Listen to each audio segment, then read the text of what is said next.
Malachi Martin, eminent theologian, expert on the Roman Catholic Church, former Jesuit, professor at the Vatican's Pontifical Biblical Institute, is the author of such widely acclaimed national bestsellers as The Final Conclave, Vatican, The Jesuits, The Keys of This Blood. The most recent of his books, actually that's not quite true, long acknowledged as the premier authority on the subject of possession and exorcism, Malachi Martin is justly celebrated as a, quote, writer of fiery brilliance, end quote, that was the Detroit News, whose, quote, work catches the light like rare Waterford crystal, Baltimore Evening Sun. Malachi Martin is a familiar figure to millions of you who welcome and speak with him often during his frequent and outspoken radio and television appearances. That's putting it mildly. I'm holding in my hand his book, Hostage to the Devil. It documents the possession and exorcism of 5 Americans. I believe his latest book is actually Windswept House, or maybe not, but I know it is just now coming out in paperback. Father Martin, welcome to the program. Good morning, Art, and thank you very much for having me. It's a real pleasure. It is. It's great to have you here, sir. We don't do it frequently enough. Is that correct? Is Windswept House the most recent of your books? Yes, it is. It's just, as you say, it's just coming out in paperback. Okay. And it is my most recent, yes. All right. Windswept House, I have not had an opportunity to read yet. Mm-hmm. But it's my understanding that it's kind of a, how would you describe it, as sort of a expose of the Vatican? Yes, of the condition of the prelacy, the governors, the cardinals and bishops that govern this vast 1 billion plus member church, the Roman Catholic and Apostolic Church. It is a study of the condition of that organization as a world organization for spreading its gospel, its faith. Is there a way that you can sort of give us a nutshell version of what you consider to be the condition of the church today? Yes, there is. And let nobody sort of cavil at it in the difficult sense or the painful sense of the word, but listen to it because it seems to correspond with reality. And after all, in the matter of faith and religion, it is a matter of attaining what is there, the real. It is this, that the book really says, look, as far as organization goes, as an institution and an organization, the vast Roman Catholic Church is on the down slope. It is losing steadily and heavily, and over 2/3 of its members, that's 2/3 of 1 billion people, are being led into a form of belief which is irreconcilable with the traditional essence and outlook and belief of the Roman Catholic Church as it has been for almost 2 millennia. In what way? For over 30 years, the majority of the governors, the directors, the managers of this organization have been feeding a form of belief which is not Catholic, which has made compromises on basic doctrines, which therefore have led the faithful astray in their beliefs. Well, I'm not a Catholic. Can you give me an example? Example is, for instance, the purpose of marriage. The purpose of marriage? The purpose of marriage, yeah. The traditional purpose of marriage, according to the Catholic Church, and up to about 1958, 1960, was the procreation of children. I know it sounds harsh, right? But that was the doctrine and teaching of the Church. Incidentally, there was the fact that married people console each other, communicate with each other in a very special way by marital relations. Correct. But since then, the common teaching is that marriage has two purposes. First of all, the celebration of the love of the parents. And then secondarily, the procreation of children. That's not Roman Catholic. It should be the other way around. The other way around, of course. That was the tradition. If you want to depart from that, say so, but that's what Catholic doctrine is. Then you take human liberty. The Catholic Church and Christians in general never, in the past, said that you had a right to be wrong in religion, in religious matters. So a sort of a big tent approach to religion. That's right. The new teaching, the new persuasion, although it's never been the official teaching of the Church, it's just that it is a wave of opinion that has been adopted by a majority, is that you have a right to be wrong in religious matters. Mm-hmm. And that is against the nature of the Church.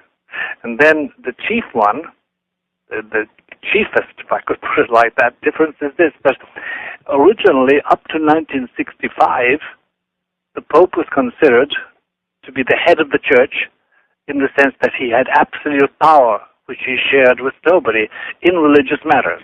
Mm-hmm. Not in secular matters, but in religious matters. Infallible in religious Infallible, matters. yeah. Mm-hmm. And he alone could dictate in religious matters under certain fixed conditions. He could determine what people should do and believe in religious matters. Mm-hmm. That has been changed to saying that he and all the bishops, 4,500 of them, share the absolute power. Together. They're all colleagues. He is first among equals. Mm. And this destroys this traditional absolute power of the papacy as the vicar of Christ and as the source of infallible teaching. So in essence, it seemingly democratizes the Church. That's right. That's right. And then there are applications all over the place. And the fruit of it all is the tearing to shreds of traditional belief, whether it's the Blessed Sacrament, that is the presence of Christ in the sacrament of the Eucharist, as they call it. Catholics believe, strictly speaking, that here we have the body and the blood and the divinity of Jesus on earth with us by means of a sacrament. The new belief is not like that. It holds that somehow or other we have another type of presence, which is not sacramental. So you go on down the line and you find that a good deal of this 1 billion plus members have been led quietly, unprotestingly, unknowingly into another form of belief which is not Catholic. And now it has come to the point that, students of religion and professors, demographers, religious demographers, those who study large religions like Buddhism, Hinduism, Confucianism, Catholicism, Judaism, Islam, they will say, and it's true, that at any given moment, apart from crises, in any major religion, about 25 to 30% are fully practicing. Mm-hmm. The others tool along. In moments of crisis and war, etc., they come back to the fold. Well, in the Catholic Church today, if you take Europe, ancient Catholic Europe, the average is 5% who even think of going to Mass once a year, or going to confession once a year, or praying regularly. Well, there are those, Father, who would argue that it is because the Church has not become progressive. That's right. That's right. That these numbers are down, that people are rejecting. That's right. They would argue that. But you see, what modernization and being progressive has come down to the adulteration and the dilution of these basic dogmas. And that's why the attendance is bad, the practice of faith is bad, and on all the chief moral points on which Catholics were adamantly fixed, like marriage without divorce, contraception, against contraception, against abortion, against sterilization, against homosexuality. All those points are moot at the present moment in the majority of so-called Catholic lands. How inside the church did this occur politically? This occurred politically because for 3 years, between 1962 and 1965, before the majority of people who are listening probably were born, a meeting took place in Rome called the Second Vatican Council. And the people who emerged as the controllers of the discussions, it was attended by all the bishops of the church at that time, and that was roughly 2,800 bishops. The people who controlled their discussions set out to do precisely that. And they were cardinals and bishops and officials. They had these ideas. They had had them for a long time. And by parliamentary stratagems and by very careful assembling of coalitions of votes, they got these doctrines, these new outlooks, voted in as official dogmas and teachings of the Roman Catholic Church. And we had a pope then, Pope Paul VI, who in his weakness went along with them.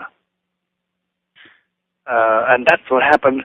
And you see, remember this, that Catholics were taught to obey what they were told. Right. And suddenly their bishops turn around and say, now you will do this, now you will hold this, now you will believe in this way. And the majority said, all right. Unthinkingly. Besides, the doctrines, the newly formulated doctrines were far easier to observe than the old ones. There must have been a significant war in the Vatican over all of this. It was a war to the death. It was a real internecine war between the prelates, between the bishops and the theologians. But the traditionalists, the conservatives, were far less skillful in parliamentary behavior as regards arranging votes and changing men's minds. They were far cleverer than the traditionalists were, so that the conservatives and traditionalists lost out and found themselves completely outmanned and outmaneuvered. And as I say, above all, they had a pope at that time, Pope Paul VI, whom I knew, whom we all knew and liked, who was extremely volatile and was inclined to go along with anything that helped modernize the church, and who made a famous speech in 1965 at the end of this long, vast 3-year meeting, saying that the purpose of the church was to join man in building the human habitat and creating man's paradise on earth. And that art was the first time in its 2 millennia history that the Roman Catholic Church said, look, I am at your service completely to build up a material civilization. That was the death knell of the old organization, which now is agonizing. Well, you mentioned the severe decline in attendance. Yes. Many years have gone under the bridge since this liberalization. If the intent was to bring the flock back, then have we not come far enough to declare it a failure? Yes, but there is in question here a very, very subtle but real reality, if I speak like that. It is called faith. Religious faith. And Catholic doctrine is very, very exact in its teaching about religious faith. It says that if you tamper with your faith, if you, by one compromise or another, you diminish its teaching and are unfaithful to its precepts, you lose it. Now, faith is not a quantum. It's not something sort of you put in a box. It's a dimension of the soul, affecting your mind and your will and your memory, and therefore your sensuality, your entire being. If you diminish it to such a point that you compromise its basics, it slowly is dissipated. You can lose your faith. And once you lose it, you don't know you have lost it.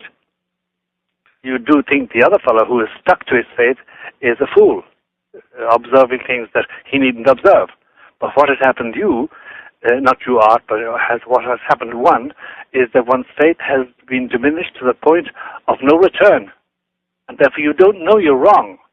In other words, the old principle, if you lose your faith, you don't know you've lost it. Mm-hmm. And once you've lost it, there is no guarantee you will ever get it back. No guarantee you will ever realize that once upon a time you did believe in certain truths mordantly and fixedly, and once it's gone, well, now the faith of millions has been affected in basic things like the presence of our Lord Jesus Christ in the sacrament, like the absolute position of the Pope as the only infallible teacher under certain fixed conditions, the nature of marriage, the purpose of man, human liberty. It embraces the entire gamut. Well, then one must ask, has the Vatican made an irreversible mistake? That's what you seem to be saying. Yes. The Vatican has made an irreversible mistake as regards the structure of the Church and as regards the way doctrines should be taught. But when we say Vatican, though, you see, Vatican is, we must understand what Vatican is. It is materially, it's a golf-sized area on the bank of the river Tiber in Italy. Yes. And there resides the Pope and his officials, about 4,000 or 5,000 of them. That's the Vatican, strictly speaking, and it's in Rome. It's a part of Rome, the capital of Italy. The Vatican, religiously, is this collection of officials and bureaucrats technically speaking, under the direction of the Pope. Now, but what has happened is that power has been transferred from that bureaucracy and that papal organization to the bishops themselves. They make decisions which the Vatican doesn't like, but it has no longer any power to change. Well, all right. Father Martin, in Windswept House, you refer to a cardinal, a certain cardinal, not by name. Yes. Would that name possibly be Cardinal Casarelli? He is mirrored there, yes, the character of Cardinal Casarelli. By the way, this cardinal you just mentioned, Casarelli, has just died. Passed on, yes. He's passed on, as we say. So then we can perhaps safely mention his name. Yes, I think so, with reverence. No matter how different we are in opinion from him, we must give him a certain amount of reverence because he was a prelate. And what role did he play in these changes? He played a capital role because he was the equivalent of what you would say the foreign minister and the Secretary of State and chief advisor to at least two popes. And he had tremendous influence in molding the attitude of the Vatican as a power, because it is a power, to the communist empire of the Soviet Union. And then, by derivation, on the ordinary activity of ordinary Catholics. And his view was extremely brilliantly inculcated and practiced, but with disastrous effects. Because, in effect, he accepted the status quo in the Soviet countries, where Catholicism was suppressed, and where its representatives were imprisoned and killed and tortured. And he was an extremely rigid man as regards devotions and as regards beliefs. He had no use, for instance, for a central belief of Catholics today, which centers around a small town in Portugal called Fatima. And the revelations of Fatima and the miracle, which was a genuine miracle by all accounts, in 1917 taking place in Portugal, which is a very influential event in the life of the Church. He was secular-minded compared to his predecessors in that post. And his influence was enormous. Enormous. So then the unnamed cardinal in Windswept House is Cardinal Casarelli. Yes, to a large extent, the career of Casaroli is mirrored in what we say in the Windswept House about a man called Maestro Yanni. Mm-hmm. That was the name that this man had, to a large extent. The effect was disastrous because he implemented the policy of live and let live with the communist regimes, Mm-hmm. and establish relations with them. It was the first time that you'd find a cardinal of the Holy Roman Catholic Church clinking glasses in the Kremlin with those who at the same time were persecuting his fellow co-religionists throughout the Soviet Empire. Well, going back even further, there was also the sound of clinking glasses with the Nazis, was there not? Yes, there was. Yes, there was. But that was never the Vatican. The Vatican never clinked glasses with Nazis. There was continual friction because the man in charge of the church at that time was a man called Pacelli, Eugenio Pacelli, better known as Pius XII. And he abhorred the Nazis. And he abhorred fascism as such. And he did his best to condemn them in a very difficult situation. Probably a lot of our listeners are acquainted with the controversy about Pius XII, the Pope, but that he ever had any love whatever for Hitler and company is an established fact. He had none ever. And there was no clinking of glasses. Now, individual clergymen did, but they were always reproved by him and, if possible, ousted from their particular location, wherever they were. Mm-hmm. If these changes, as you have described, are irreversible within the church, yes, then where is the church going? In one word, underground. Underground? Underground, yes. The structure as it is creaking and groaning and not carrying the weight. And there is springing up, both in North America and Latin America and in Europe, a network of Catholics, priests, bishops, nuns, laity, who are reviving all the ancient teachings and living by them and refusing to cooperate with anything they consider to be out of line, anything they consider not to belong to the deposit of the faith, the traditional faith. Now, to be awfully frank with you, Art, and to be frank with all my fellow Catholics throughout the world, at the present moment, that network probably includes, about 10 million practicing out of 1 billion. But it is most potent, and the best proof of its potency and its power and its promise is the fact that it is hounded and condemned and excoriated by the officialdom of the Roman Catholic Church. So then what do you ultimately see occurring? I mean, you've got an underground, a fractional portion of the church. Right. Underground. Will it survive? Will it build? Or it will survive and build and flourish. But in the meantime, the external presence and the influence of the Catholic community, if you can speak of such a thing nowadays, that presence in the public square, in the public market of ideas and organizations, that is going to diminish and be negligible to such an extent that, today, if you examine any country, even North Korea or Albania, two dreadfully distressed lands at the present moment, but in all the other countries anyway, you can safely say there are three components. One is the government. The government is always important nowadays. It used to be, but now it is terribly important. And number two, you have the business community. And the business community in many countries is far more important than the actual government of the elected officials, if the officials are elected. Mm-hmm. And number three, then you have a gaggle, a rabble of organizations. Everything from the International Firemen's Union to Mothers Against Drunk Driving to the Catholic Church. And they are competing in the public square with diminishing shares going to religion especially Roman Catholicism, because Roman Catholicism does not belong to the mainstream thought today. And if you examine, for instance, the emerging EU, the European Union, Yes. it now has laws that are intolerable for Catholics.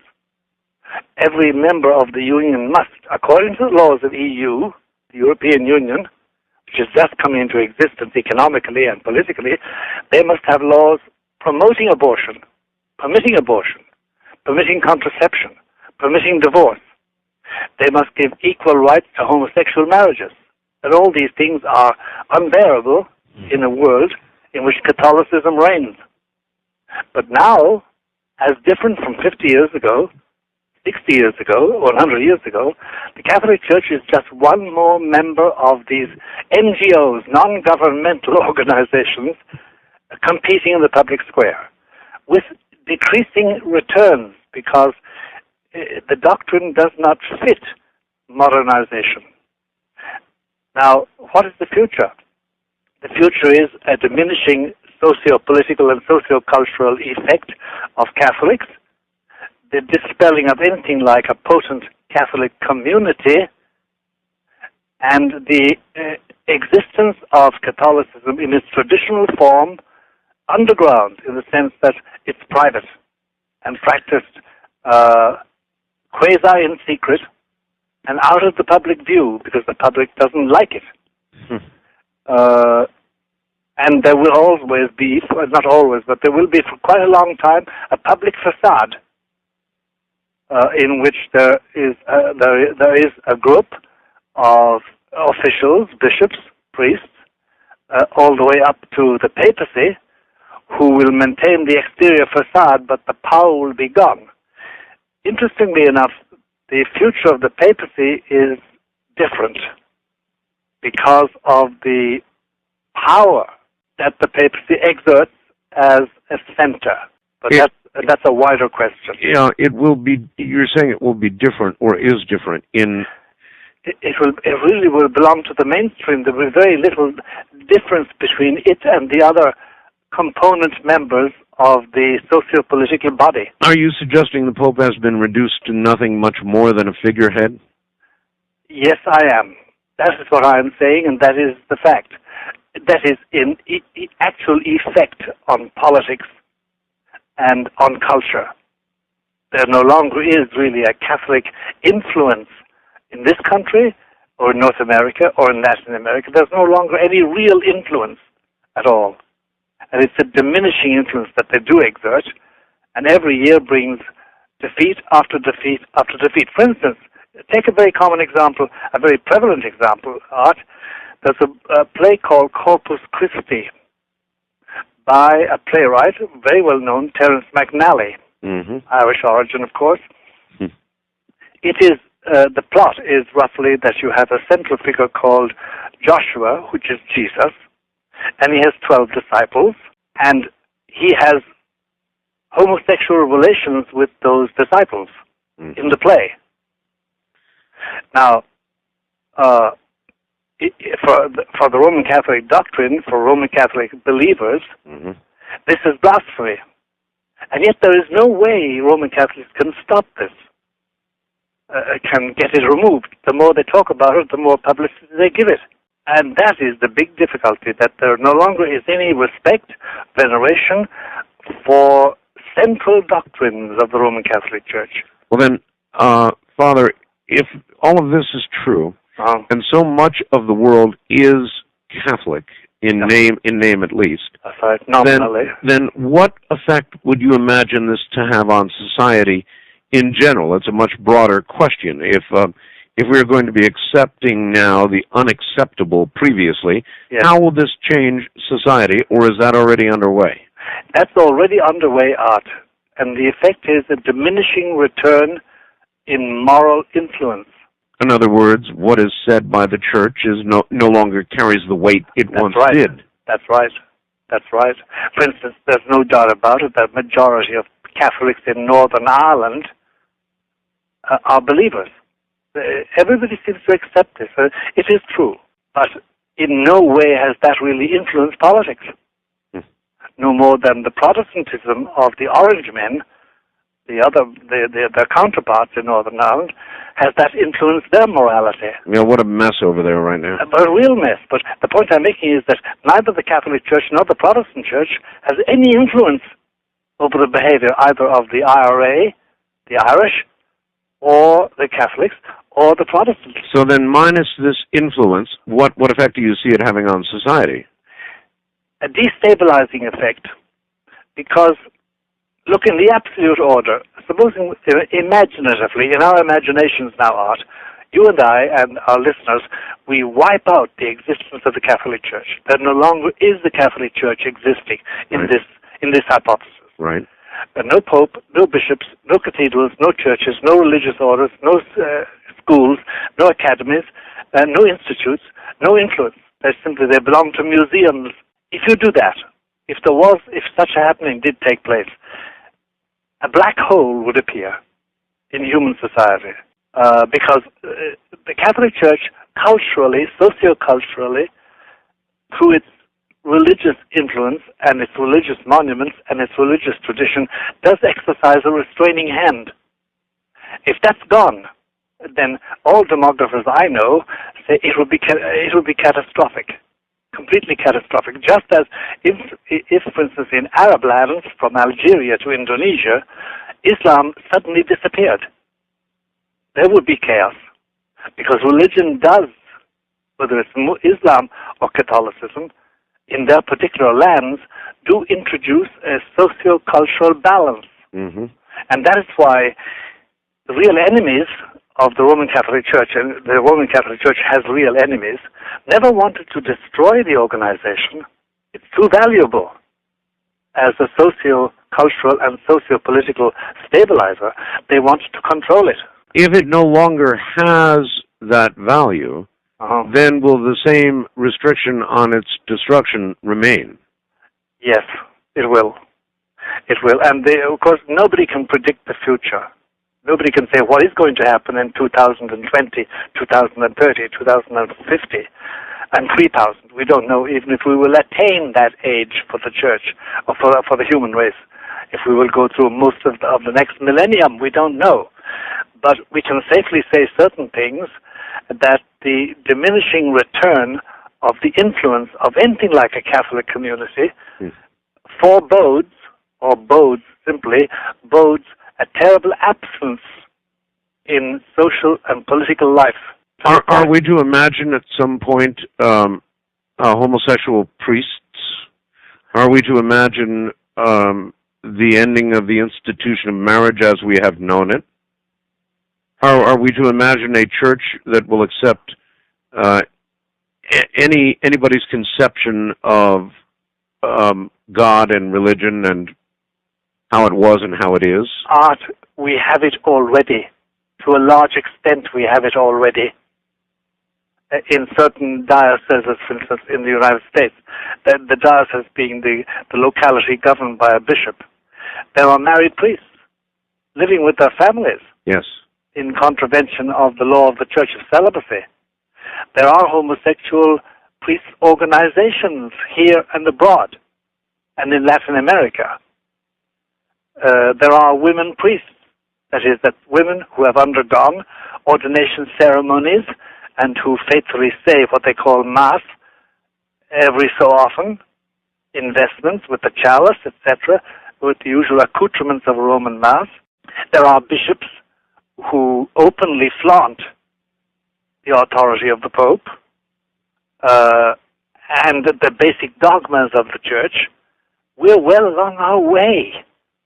There is, too, which we must keep on saying, there is a large body of Catholics of that 1 billion plus membership, a large number of Catholics who groan beneath this, who know it's wrong, but who can't do anything about it. Because, again, the organization of the Church is very tight. And if you start at the Pope and go down to the smallest little parish priest stuck away in the smallest little parish, you will find that in no position of authority, anywhere, in that vast network of organizations of bishops and priests and organizations and committees and dioceses and parishes, in no place is there one traditionalist They have all been outed and ousted. Outed and ousted. Yep.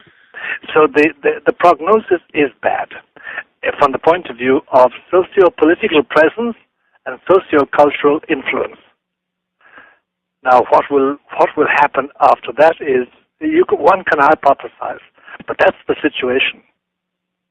And that's really the purpose of Windswept House as a book, to expose all of that. That's right, Windswept House. And it took place in the 20 years, chiefly in the 20 years of Pope John Paul II, whom many people describe as a conservative, a traditionalist.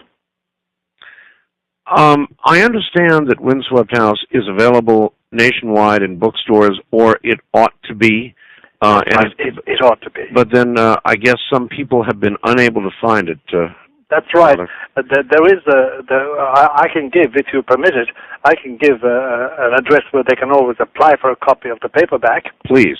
It is, therefore, to Malachi Martin, care of Post Box POB 295, Lodi, Lodi, Wisconsin, 53555. They will always get a copy by corresponding with that address. I'll repeat that again, POB 295, Lodi, Lodi, Wisconsin, zip code 53555. How much trouble are you in with the church? Well, you see, this is the very interesting point about it, Art. I visit Rome. I see the people I want to see, including John Paul II. Not as often as I used to, because the fact that this Pope's health is precarious, and besides he is surrounded by people who not only dislike me, but dislike him. One man whom I know sees the Pope professionally in the health field will tell me constantly, look, when I see the officials around him, there's more hate than affection. For the Pope. Than respect for this man. Well, all right. To summarize the first hour with Father Martin. Father Martin is a conservative within the church, even a fundamentalist. He suggests that the church has irreversibly begun to move away from all of its original teachings and tenets. Irreversibly so, once again. And that this will produce changes, of course, in society, because the church, not only the Catholic Church, but churches and religions worldwide, have been pillars on which societal behavior is based. And I think that pretty well sums it up. Windswept House is a novel. It is fiction, except it isn't fiction, is it, Father? No, it's not. But it's far easier and allows some room for your imagination and therefore for explanation of what is happening, the dire happening, to the Roman Catholic Church, which up to, 40 years ago, was a monolith in society, Europe and the Americas especially, but worldwide too. And to describe this, of course, you're going to walk on several people's feet, and you're going to have to discuss existing people, which one must always do with reverence, with a certain respect, because they are there, and their office, they hold high office. So the mode of, we actually are, in America we've invented this. The man who really made it work was Norman Mailer, but even an American writer like Taylor Caldwell, she used what we now call faction. It's not fiction and it's not fact. It's mirroring the factual situation by imaginative processes.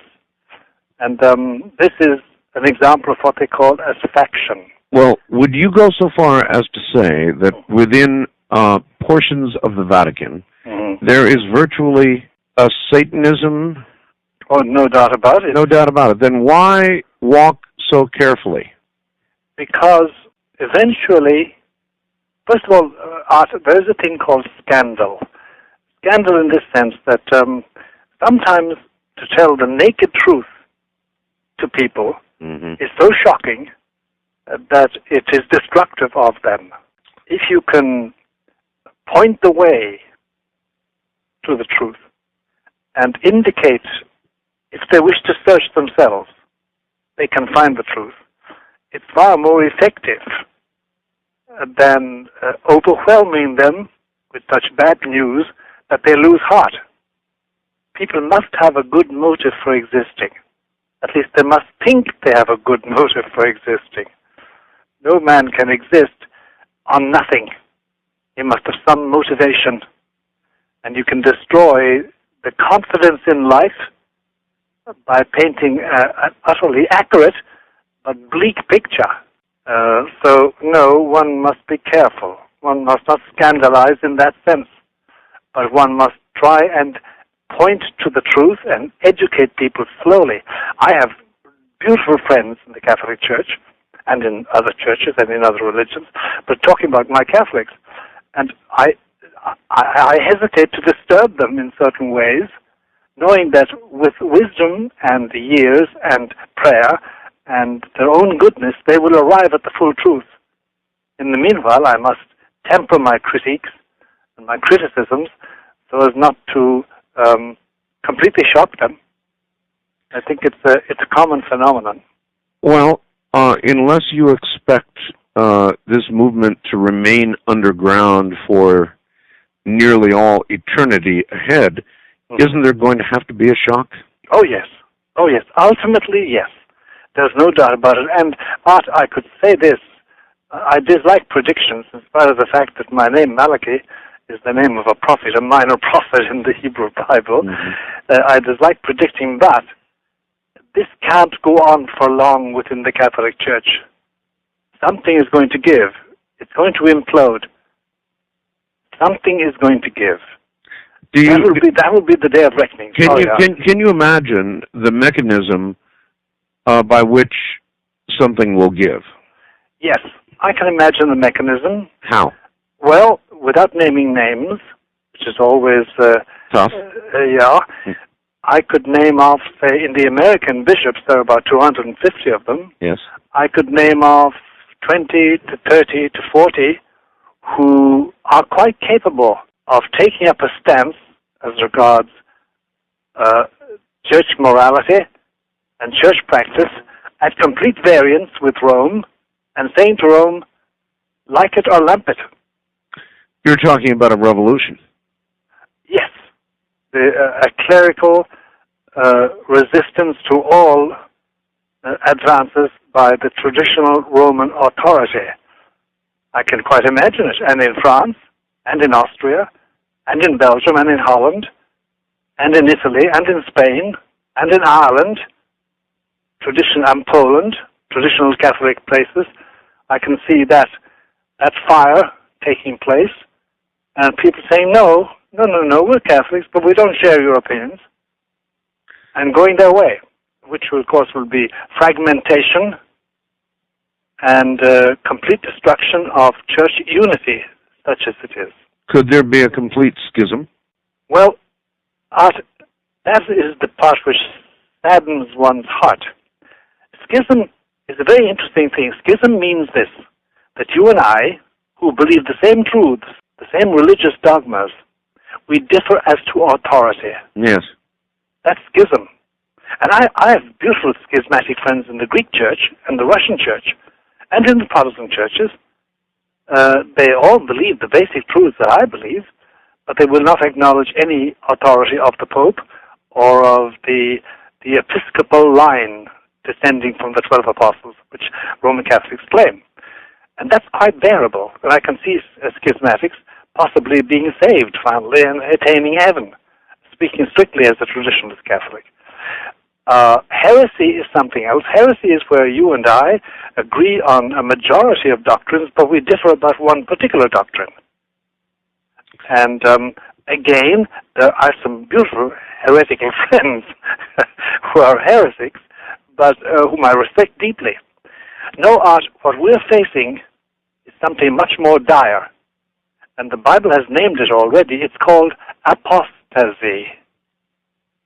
And apostasy, as defined by the man who really lived through the apostasy, a man called Athanasius in the 300s and 400s of the first millennium.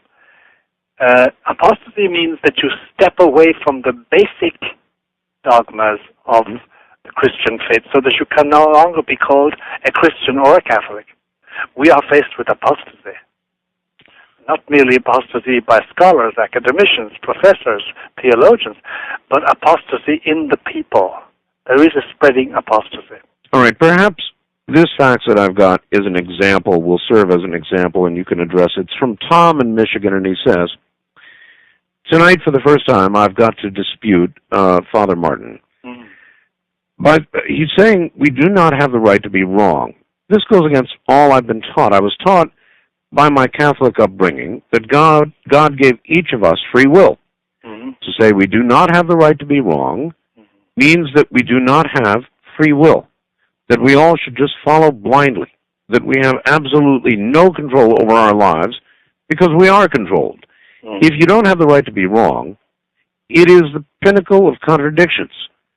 We are all wrong if there is one and only one correct guideline, and we would all have certainly sealed our fate, or should I say, our fate has been sealed for us because we cannot be wrong.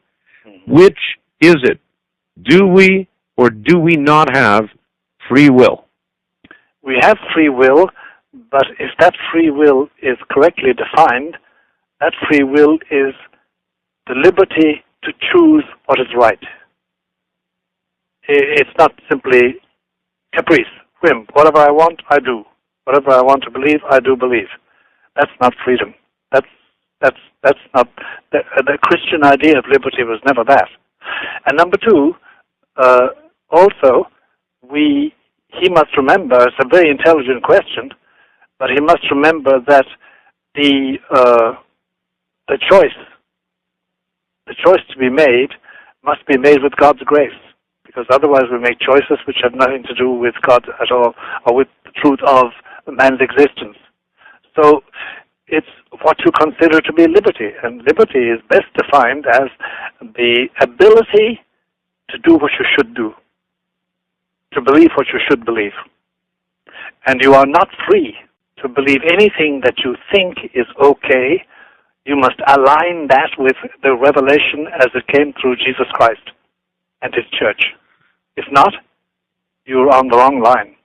It's a hard doctrine, but that's Catholicism, and that is basic Christianity. The kind of dispute or level of dispute that you're talking about within the church now is very severe indeed. And the last time you and I met on the air, it was on the eve of 2 murders in the Vatican. Right. It was on the heels of news about the murder of a colleague of yours, an exorcist. That's right. And both of those stories have disappeared, just simply gone away, and one cannot help but wonder if there is not about to be a war within the church itself, and if we're not going to see more of this kind of terrible, unimaginable violence. I think, Art, unfortunately, I must agree with you. We are going to see much more of that because the strain in the church is going to show. It will not be merely indifference, where people simply say, it doesn't matter, you can do what you like. I'm just don't bother about this Catholic business, this Catholic truth, this Catholic church, these Catholic priests and laws. It's not merely that. It's that there is now a mainstream choice in morality and outlook and standards of living that is irreconcilable with Catholicism and with basic Christianity, to such a point that it is already a great liability to be a practicing Catholic, to be a practicing Christian. It's a big liability in the public square. It is difficult, and it's going to get more and more difficult. However, as one man said, the present moment is dry martyrdom. It could become wet, though. And then we have outbursts like what happened in the Vatican, which is a dreadful event, and a bad omen, and we have then the murder, the assassination of at least, not merely one art, by the way, but three people engaged in exorcism. In Three? Three, yes. They weren't publicized. The other two were not publicized. Have these occurred since the last that we knew about, or no, previous to? One of them before and one of them after. Oh, my goodness. Yeah, but they have not been publicized. As you know, there's a general principle in the civil authorities in this country, and it's a good one, in general, that you do not emphasize. If you come across death, and there are obvious signs of Satanist worship, Satanist involution. It is not publicized. It is not publicized. That part is hidden and kept quiet. Because, why? Well, because it disturbs people. Because it is disturbing. Because there's also the copycat syndrome. There is, yes. People do say, well, I'll do that too. You know, the local nut, as somebody says, I better do that too, since that's getting so well, much with your very fundamentalist views, and the very provocative things you have said, have there been moments, Father, when you have been unsure of your own safety? Oh, Art, I am never sure of my safety any longer. Mm-hmm. For many years. For many years. In this sense, that I know that given certain conditions, I would be offed, as we say in the gentle language. Mm-hmm. But at the age of 77, how can you start bothering about that? Especially since I've already brushed with death. I certainly agree. Certain moments I have had a brush with death, which of course left me cold, as death always does. It's a clammy hand extended to you, momentarily anyway. But I can't live like that or think like that. Otherwise, I would dig a hole and climb into it and close it after me. You know, and what's the point in that? Father, not long ago, yes. Somebody sent me, and I'm kicking myself 6 ways from Sunday. Yes. Somebody sent me what they said was the third secret of Fatima. Yes. I actually read it on the air, and then I somehow lost it. If anybody out there has it, please resend it to me. Now, it's my understanding that you have taken a vow of silence or secrecy. You have read the third secret. It was shared with you. Is that correct? It was given to me to read, yes. One morning early in February 1960. And, of course, before I got it, I had to take this simple oath you always take of maintaining the secret. So the details of it I cannot communicate. I mean, the actual verbiage and expressions. Yes. If this third secret of Fatima were made public, yes, could it be the shock that the public, that the church needs? It could be. And that is one reason why it's not published and why it's sunk into a limbo out of which it's not going to come easily. It would be a shock. There's no doubt about that. It would affect people in different ways, though, Art. Some people would, on being told that this was authentically the third secret of Fatima, they would get extremely angry. Oh, I understand. Believe me. Very angry. All right, here we go. And I really want to thank the person that transcribed this for me. The following is a transcription of what is possibly the third secret of Fatima, as read by Art Bell over the air on Coast to Coast AM on 5/14/98 at 34 minutes and 48 seconds into the program. And I began it with this preamble. All right, I in no way warrant the following as being authentic. I have no way of knowing. All I can tell you is it feels real. It is alleged to be the third secret of Fatima. You decide for yourself. Here we go. A great plague will befall mankind. Nowhere in the world will there be order. Satan will rule the highest places, determining the way of things. He will succeed in seducing the spirits of the great scientists who invent arms with which it will be possible to destroy a large part of humanity in a few minutes. Satan will have his power. powerful who command the people and who will incite them to produce enormous quantities of arms. God will punish man more thoroughly than with the flood. There will come the time of all times and the end of all ends. The great and powerful will perish together with the small and weak. Even for the church, it will be the time of its greatest trial. Cardinals will oppose cardinals. Bishops will oppose bishops. Satan will walk among them. And in Rome, there will be changes. The church will be darkened, and the world will be shaking with terror. One great war will erupt in the second half of the 20th century. Fire and smoke will fall from the sky. The waters of the oceans will change into steam, and the steam will rise and overflow everything. The waters of the ocean will become mist. Millions and millions of people will die from hour to hour. Whoever remains alive will envy the dead. Everywhere one turns one's glance, there is going to be anguish and misery, ruins in every country. The time draws nearer. The abyss widens without hope, the good to perish with the bad, the great with the small, the princes of the church with the faithful, the rulers with their people. There will be death everywhere because of the errors committed by non-believers and crazy followers of Satan, which will then, and only then, take control over the world.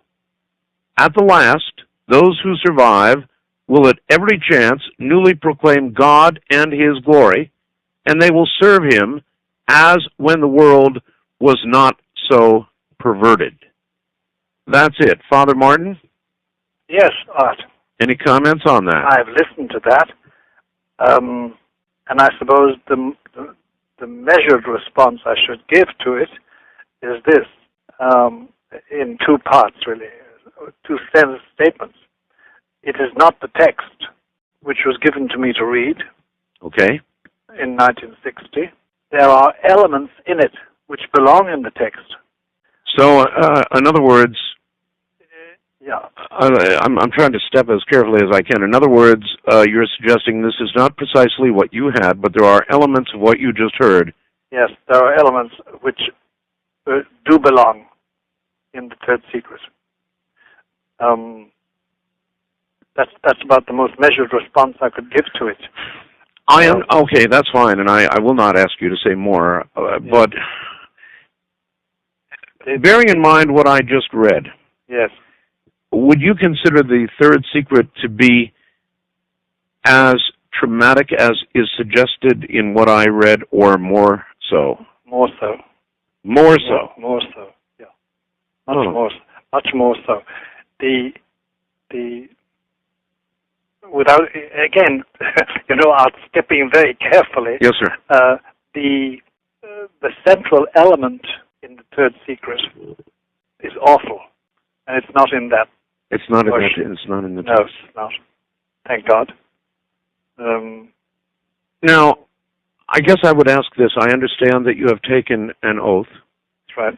But have you considered that the shock that is required to turn things around may be this very serious, and that it may be that it should be revealed? To your last sentence, my full assent. It should be revealed. But here's my difficulty, Art. I'm one small little man. Mm-hmm. I have no public authority to do that. I do not know if that would be the will of God. And since it would have such dire effects on much more than Christians, on many others, I can't make that decision. Do you understand what I'm trying to say? Yes. I can't make that decision. I have no assurance that that's God's will. And since this is a question of His supreme will as regards the world, the human race, its existence and its continuance and its future, I have no authority. Father, in what manner were you shown the third secret?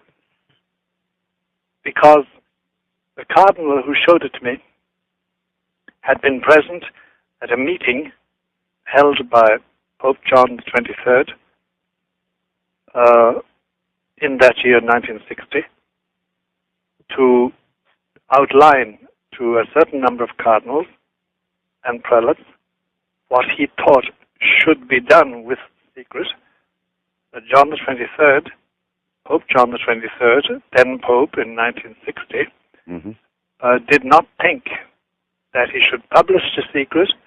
It would ruin his, at that time, ongoing negotiations with Nikita Khrushchev, the boss of all the Russias.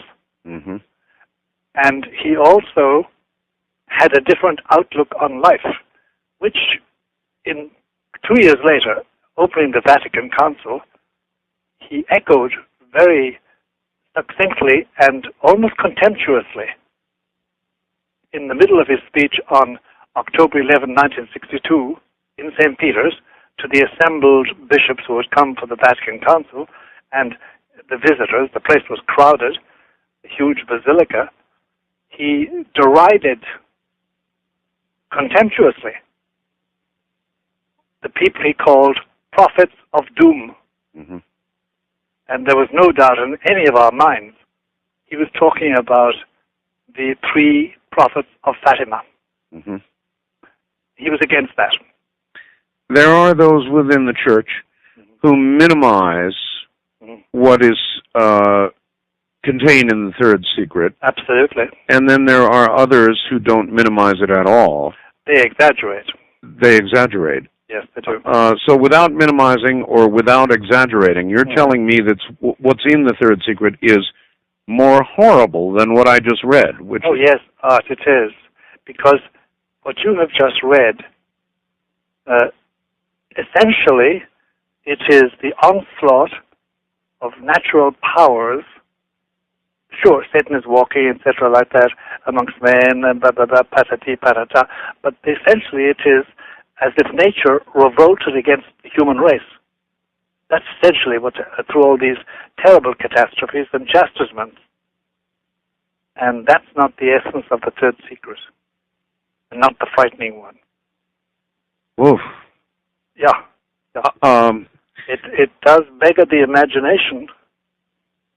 Well, again, in a sense, it would be such a shock that I understand that you have grave reservations about it. But if it would in effect right the church. Yeah. If it would, but you know, Art, I have no guarantee. I have no authority. They would say, yes, the net result will be plus rather than minus. I have no authority. I have no revelation. No angel has tapped me on the shoulder. I've had no private divine dream like St. Joseph or Joseph in the Old Testament had. I have no authority. And I cannot arrogate to myself that authority, because I may be putting my foot in my mouth, put it in a mild fashion. I may be going ahead of the Lord, and we're supposed to walk, in the words of one Roman saint, 5 yards behind the Holy Ghost, the Holy Spirit. And besides that, Art, there's the question of shock, of scandal, of frightening people and polarizing my human society, to which I belong, and to which I'm happy to belong, because God made me to belong to it as a member of the human race. And I cannot do that. Not just like that. I just can't. I wish I could, because in human calculation, yes, this will shock. This will jerk people out. This will fill the confessionals on a Saturday evening. This will fill up the cathedrals and the basilicas and the churches with worshippers kneeling down, striking their breasts. Maybe, because at the back of it all, Art, there's this regnant, reigning, as it were, Catholic truth, that nothing like that can happen unless God gives the grace, and I have no authority to presume that he will give me the grace, or give the grace on the occasion of my doing anything like that. With what, how much weight, Father, do you give to the entire Fatima revelations? I consider it to be the key event in the declining fortune of the Roman Catholic organization and the defining event for the near future of the Church in the in the next millennium, the third millennium. It's the defining event, and that is why strong men. I mean, see, when we speak about strong men, the amazing thing about the statecraft people who practice the craft of state, like Casaroli, who's just died, or Pope John Paul II, is what people always remark to say about great figures in history like Napoleon, like Hitler, like Stalin. They had a will of indestructible power, and they could oppose the united wills of millions and make their point of view stick to a certain degree anyway until they fell, until they became a cropper, as we say in England. Similarly, in Rome, there are men with strong wills. They're in statecraft all their lives. They are engaged in macro government, not merely of religion, but in state. They're up there amongst the greats. And they will not touch this with a barge pole. In what way does the Church have a role in what many see coming as a one-world government, a one-world control point? There are two responses to that, very brief responses. One is the response already chosen by the leaders, by the managers, by the prelates, by the papacy at the end of this millennium.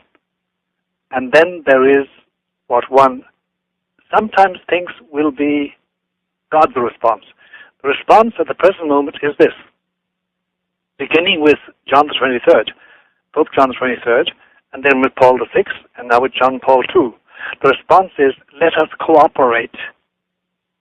Let us join, as Paul VI said in his famous speech in December 1965, let's cooperate with man to build his habitat.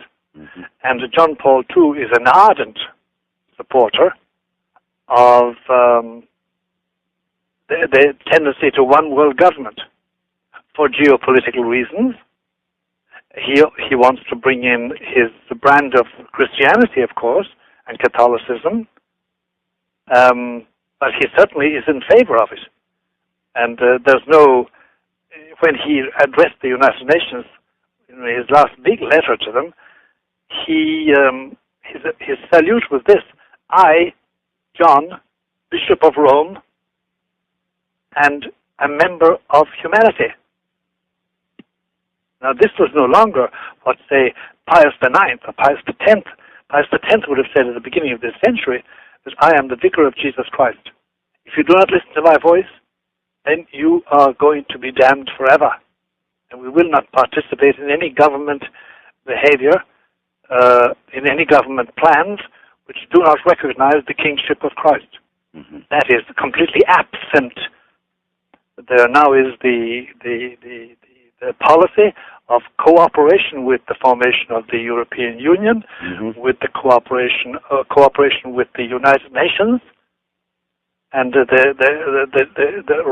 Vatican and the Church has entered the list in the struggle amongst the Assembly and the General Assembly of the United Nations, and in the non-governmental organizations, what we call the ECOSOC NGO organization. So it's well underway. Well underway. That is the response. And remember, the Vatican has, on Vatican Hill, it has about, the figure varies, over 140 ambassadors from the nations. It is an integral part, and has built itself into it over the centuries of our international life. And it has its own ambassadors and representatives in over 90 countries, including Russia, including Israel. And it has its representative in Beijing, not quite a diplomatic status yet, but they will get to that. All right, Father Martin, again, referring to what I read, which you said had partial echoes. Relevance. Yes, relevance, yes. Would you imagine that the person who wrote this had been privy in some way to the original text? Yes, certainly. At least by word of mouth, if not by, I understand. By reading. Yeah. All right, Father, hold on. All right, I'll say for my own edification that if anybody else has what they consider to be a valid copy of the Third Secret of Fatima, why, by all means, send it to me. And I am curious about just one thing, Father. Yes. If I actually got a copy of the precise text, yes, and I were to read it and ask you if that was, in fact, correct, I would have to say yes, if it were. I see. I couldn't tell you a lie. If I wanted to sort of cavil, I could say I can't answer. And I'd be able which in itself would be an admission. It certainly would. All right, very good. Then I'm going to leave it at that and hope that somebody will send me the text and we'll try it out on you. First-time caller line, you're on the air with Father Malachi Martin. Hello. Yes, Father. Where are you, sir? I'm in Atlanta, Georgia. Atlanta, all right. I wanted to comment on the Third Secret. Yes. I'm doing a little bit of speculating here, yes. but I converted to Christianity a couple of years ago. But what I came out of was a very difficult religion, being the exact antithesis of Christianity. And when I was in that religion, I heard many, many things. One of the things that I heard that I feel strongly relates to this is with regard to that Third Secret, which has to do with this European system that is coming to pass now. And something that I heard was that there was going to be an unholy trinity that would basically mock the Holy Trinity coming out of that European system, and basically a super dictator coming out of Germany who would be the beast, and the man of sin coming from France, and basically the Antichrist coming from the seat of the Vatican. I'm very terrified about this. Obviously, my voice is trembling. Well, don't be, sir. Don't be afraid. But it's what I've heard and what I I hear. know.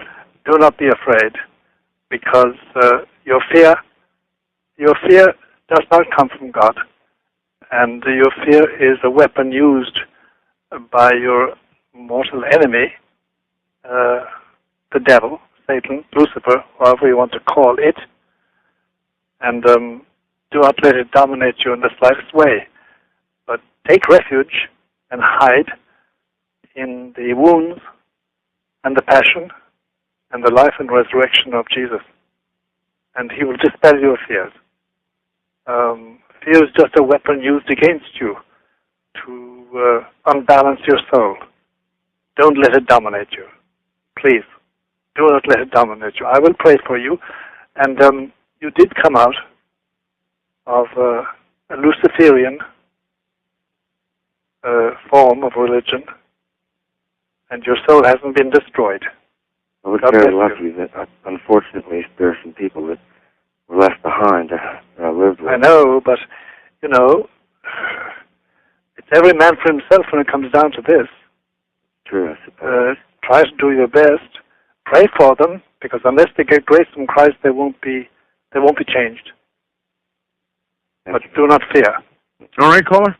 Yeah, I'm fine. I'm just, it's just this the mass media blitz you keep hearing about, the coming of Armageddon and all this pre-millennium tension, and a lot of it's been what I've been through in my life. I've had a very unusual life and a very spiritual life, which has been very difficult for me to come to terms with. And there's been so much religion in my life ever since I was a very, very young child, and I've been exposed to so many forms of religion, and it's just, the things that I could tell you that happened in my life and the things that I've seen, Yes, Father, let's ask this. Father yes. Martin, he mentioned there is so much premillennial tension, and there is. There sure is. There's a great deal of it. Is it justified?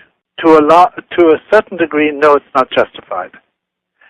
But then there's the justification arises from this art that I think, if you have done the reflection necessary, there are such huge questions being decided beyond our will. You understand me? Beyond our I do. capacity of to touch them. For instance, I am a citizen. I vote. You're a citizen. You vote. But we know, you and I, that by the time our vote, which we faithfully record each time there's an election, local, state, or federal, or presidential, that by the time it reaches those who make the laws which govern us, it is much diluted because of our political system. And we know that decisions are made, and not at the will of the American people, for instance, or the will of the Canadian people, but at the will of people who govern the flow of capital and capital goods throughout the world each day, on which our world now depends. And that is such a hazardous situation, as we've all learned watching the Asian tigers crumble into puppies, and the biggest Asian tiger, Japan, faltering when 5 years ago it was threatening our economy. Remember that time? And now it's not. And we have this precarious balance of the European Union. Britain is in and it's not in. Germany is a great power, but it isn't. France, by the way, France is the most economically sound member of Europe. France. And not because they won the soccer victory. But as somebody said, France didn't win. Brazil just lost. Well, as a matter of fact, it's interesting you should mention all this. Number one, I just got back from Paris. I was there during World Cup. Oh, you were? I saw the Brazilian loss. Yes.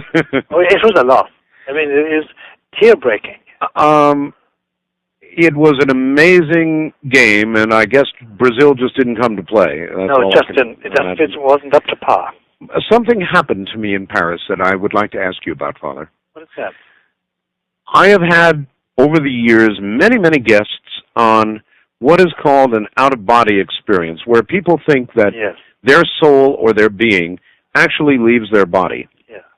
I have heard many descriptions of how this occurs, that frequently there is a feeling of being paralyzed and a large humming sound, and then people will find themselves outside their body. Right. I was lying in a hotel room in Paris, and something happened to me, Father. There was no humming, there was no feeling of being paralyzed, but never in my life have I experienced this, and I have a hard time finding words to describe, but I'll do the best I can. Please. Suddenly, I, without question, accelerated at an indescribable speed, straight up, into a place that didn't have form and didn't have things that I saw, but it had indescribable joy.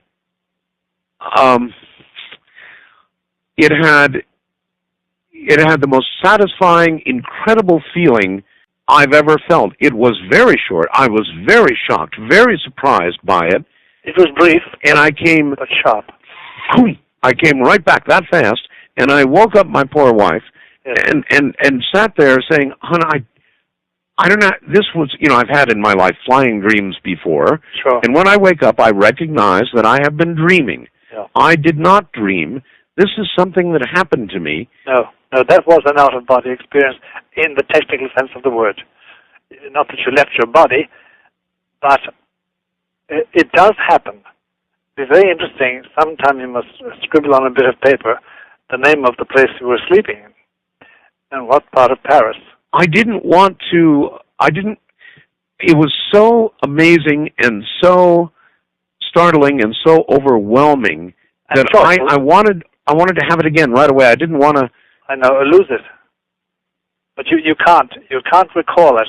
You can't call it back. You can't make it re-happen all over again. No. if it's genuine and it didn't, and you weren't able to recall it, I must tell you, Art, if that does happen to you, it's a privilege, and because it is joy-making and exhilaration-making and ultimately peace-making and confidence-making, it is from God.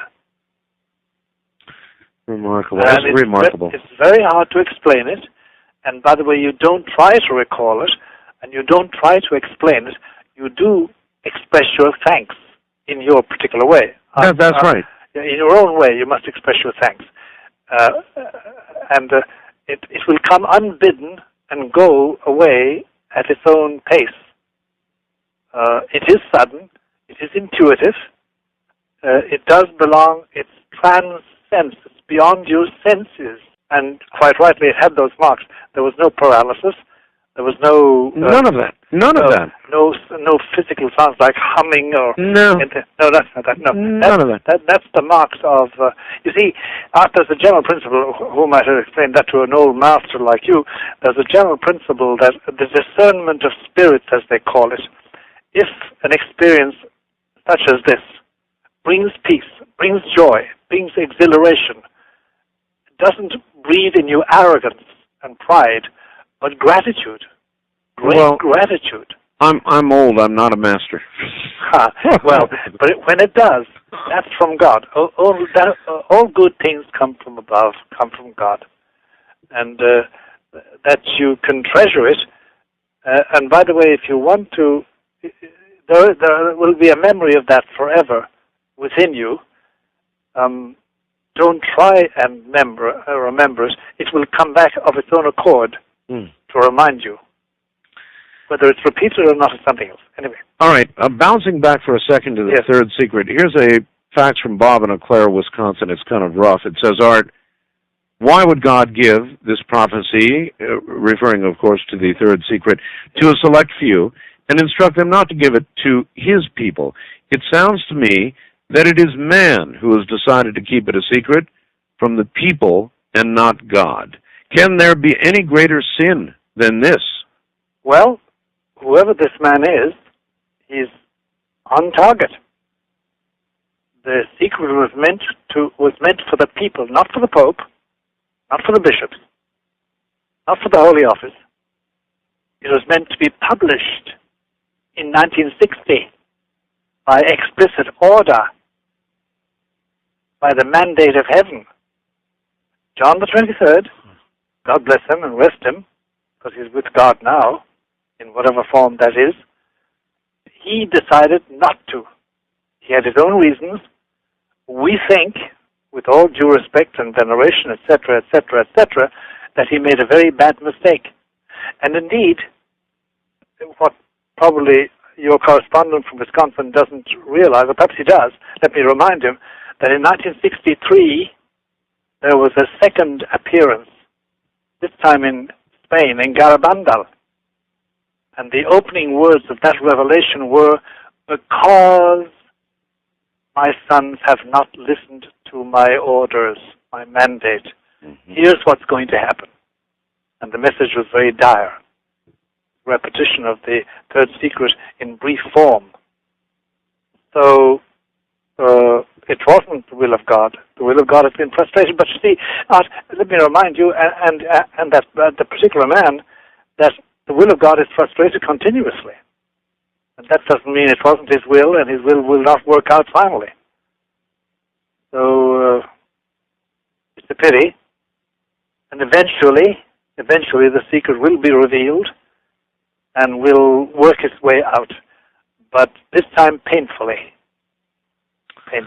All right, Father. Wildcard line, you're on the air with Father Malachi Martin. Good morning. Hi, good morning. It's an honor. Father, I visited your website, and I left a message a while back. I don't know. You're probably very busy. No, I take all my messages. I download them all. Oh. And go over them. I guess I related to you that ever since I was young, I had a sort of I wouldn't say premonition. I don't think it was that sophisticated. It was more subtle.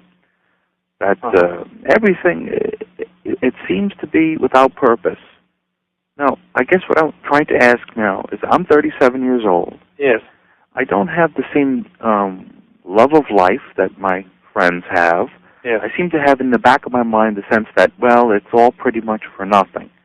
Now, it isn't depression per se, but it is a sort of an intuitive thing that, well, maybe everybody's putting a little more into this thing and they'll never be able to take out. That it's worth. Yes. Yeah. And I thought to myself, has this to do perhaps with a premonition or some sort of sense of what may be coming? In this case, we mentioned the third secret of Fatima. I'm 37 years old. Let me ask then, by the time I'm 45, will I see these terrible things, if they are, however terrible they may be? If I were to sort of abandon any strict control and give you what I think, and that's what you're asking. Mm-hmm. I think, since you're 37, by the time you are 45, you will have seen the worst. My God. Now, but add this into the factor this following thing in.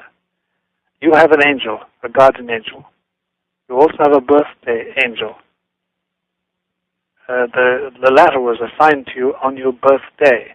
The guardian angel was assigned to you when you were just a little zygote clinging to the endometrial wall of your mother's womb.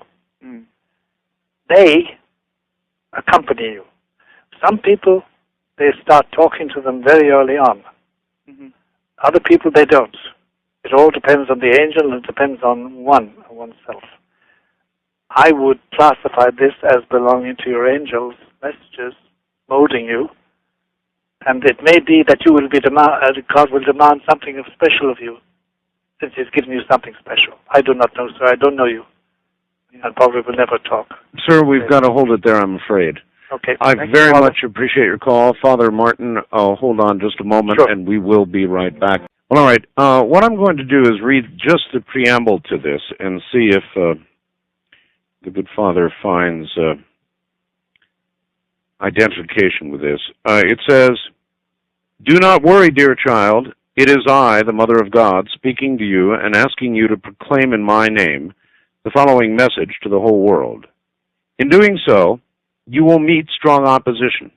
Be firm in your faith, however, and you will triumph over all opposition. Listen and remember well what I am about to tell you. Men must become converted.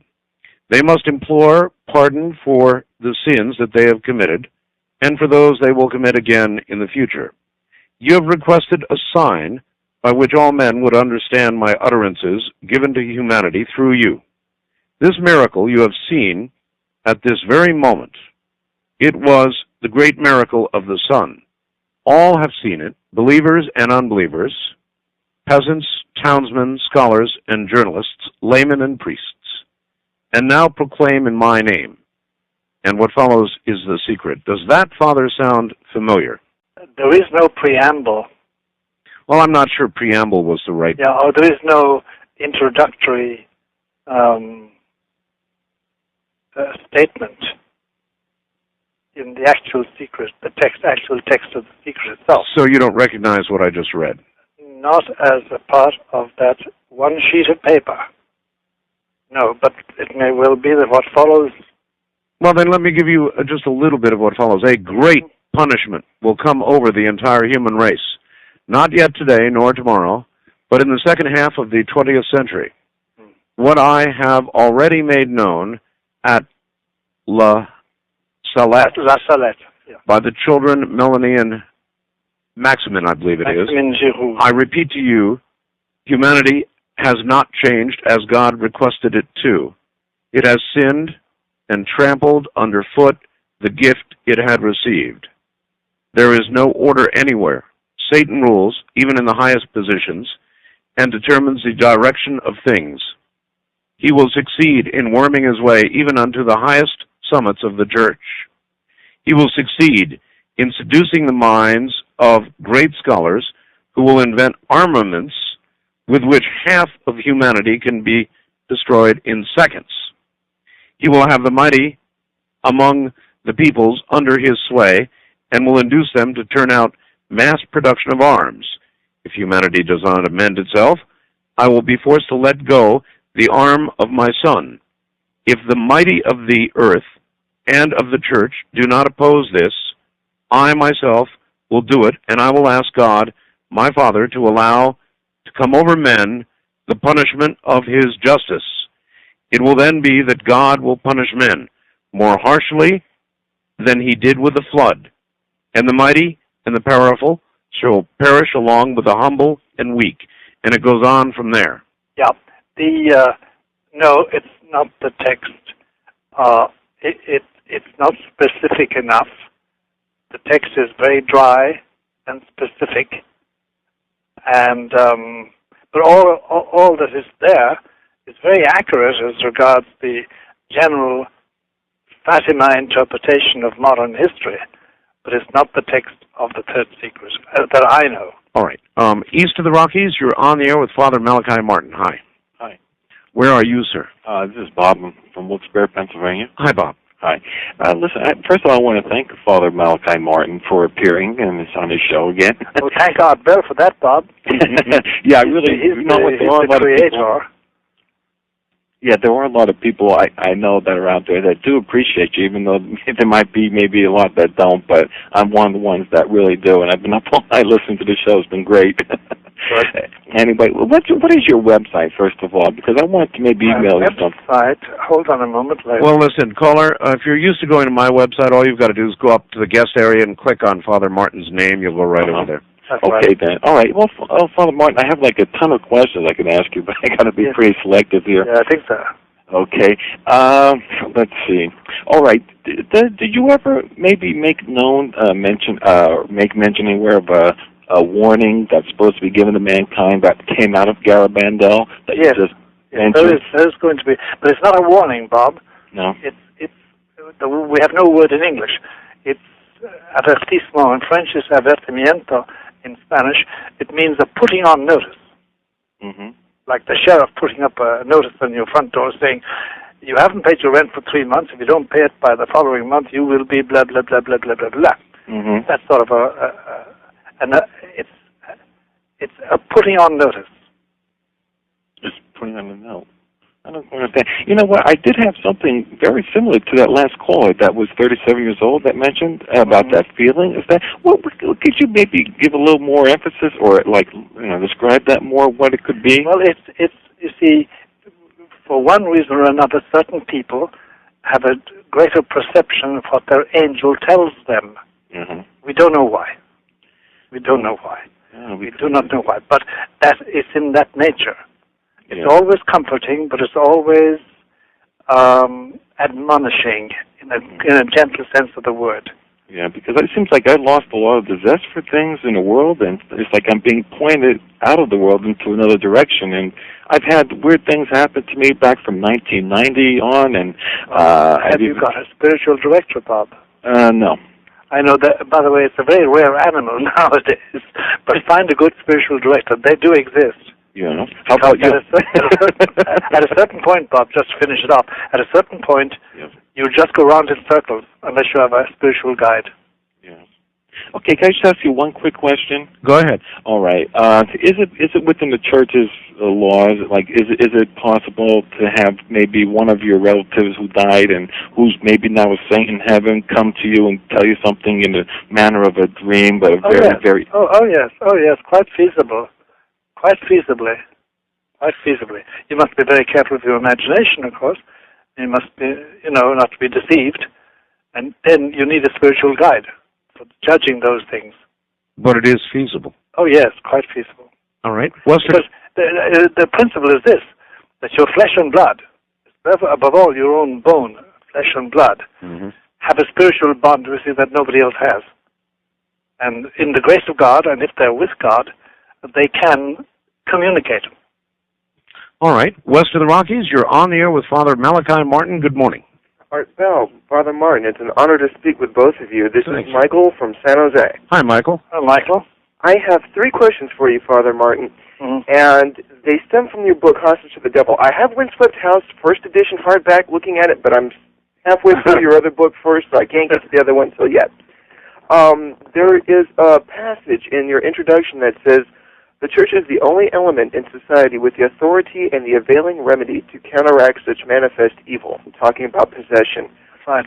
What is it about the church itself? If it's just, I was always raised with the thought that the church is the collective sum of the congregation, that the practices within it also, and the people that make it up. No, it's not quite that. It is the assembled people who are in the state of grace, sanctifying grace in this life, and those who are in purgatory, and those who are in heaven already. Okay. It's they as the mystical body of Christ, because it's Christ who coagulates them all into a mystical being, and that is the church. Now, we have also got an external organization, which Art and I have been discussing tonight, in its sorry condition. But that's only the external organization. The church itself is this mystical body of believers on earth, in purgatory, and in heaven. And they have, through their prelates, through their authentic prelates, they have the power of control of evil if they want to use it. Now, how is it manifested through those priests, bishops, cardinals, monsignors to give you, I should say you, as an exorcist, the power to combat such evil?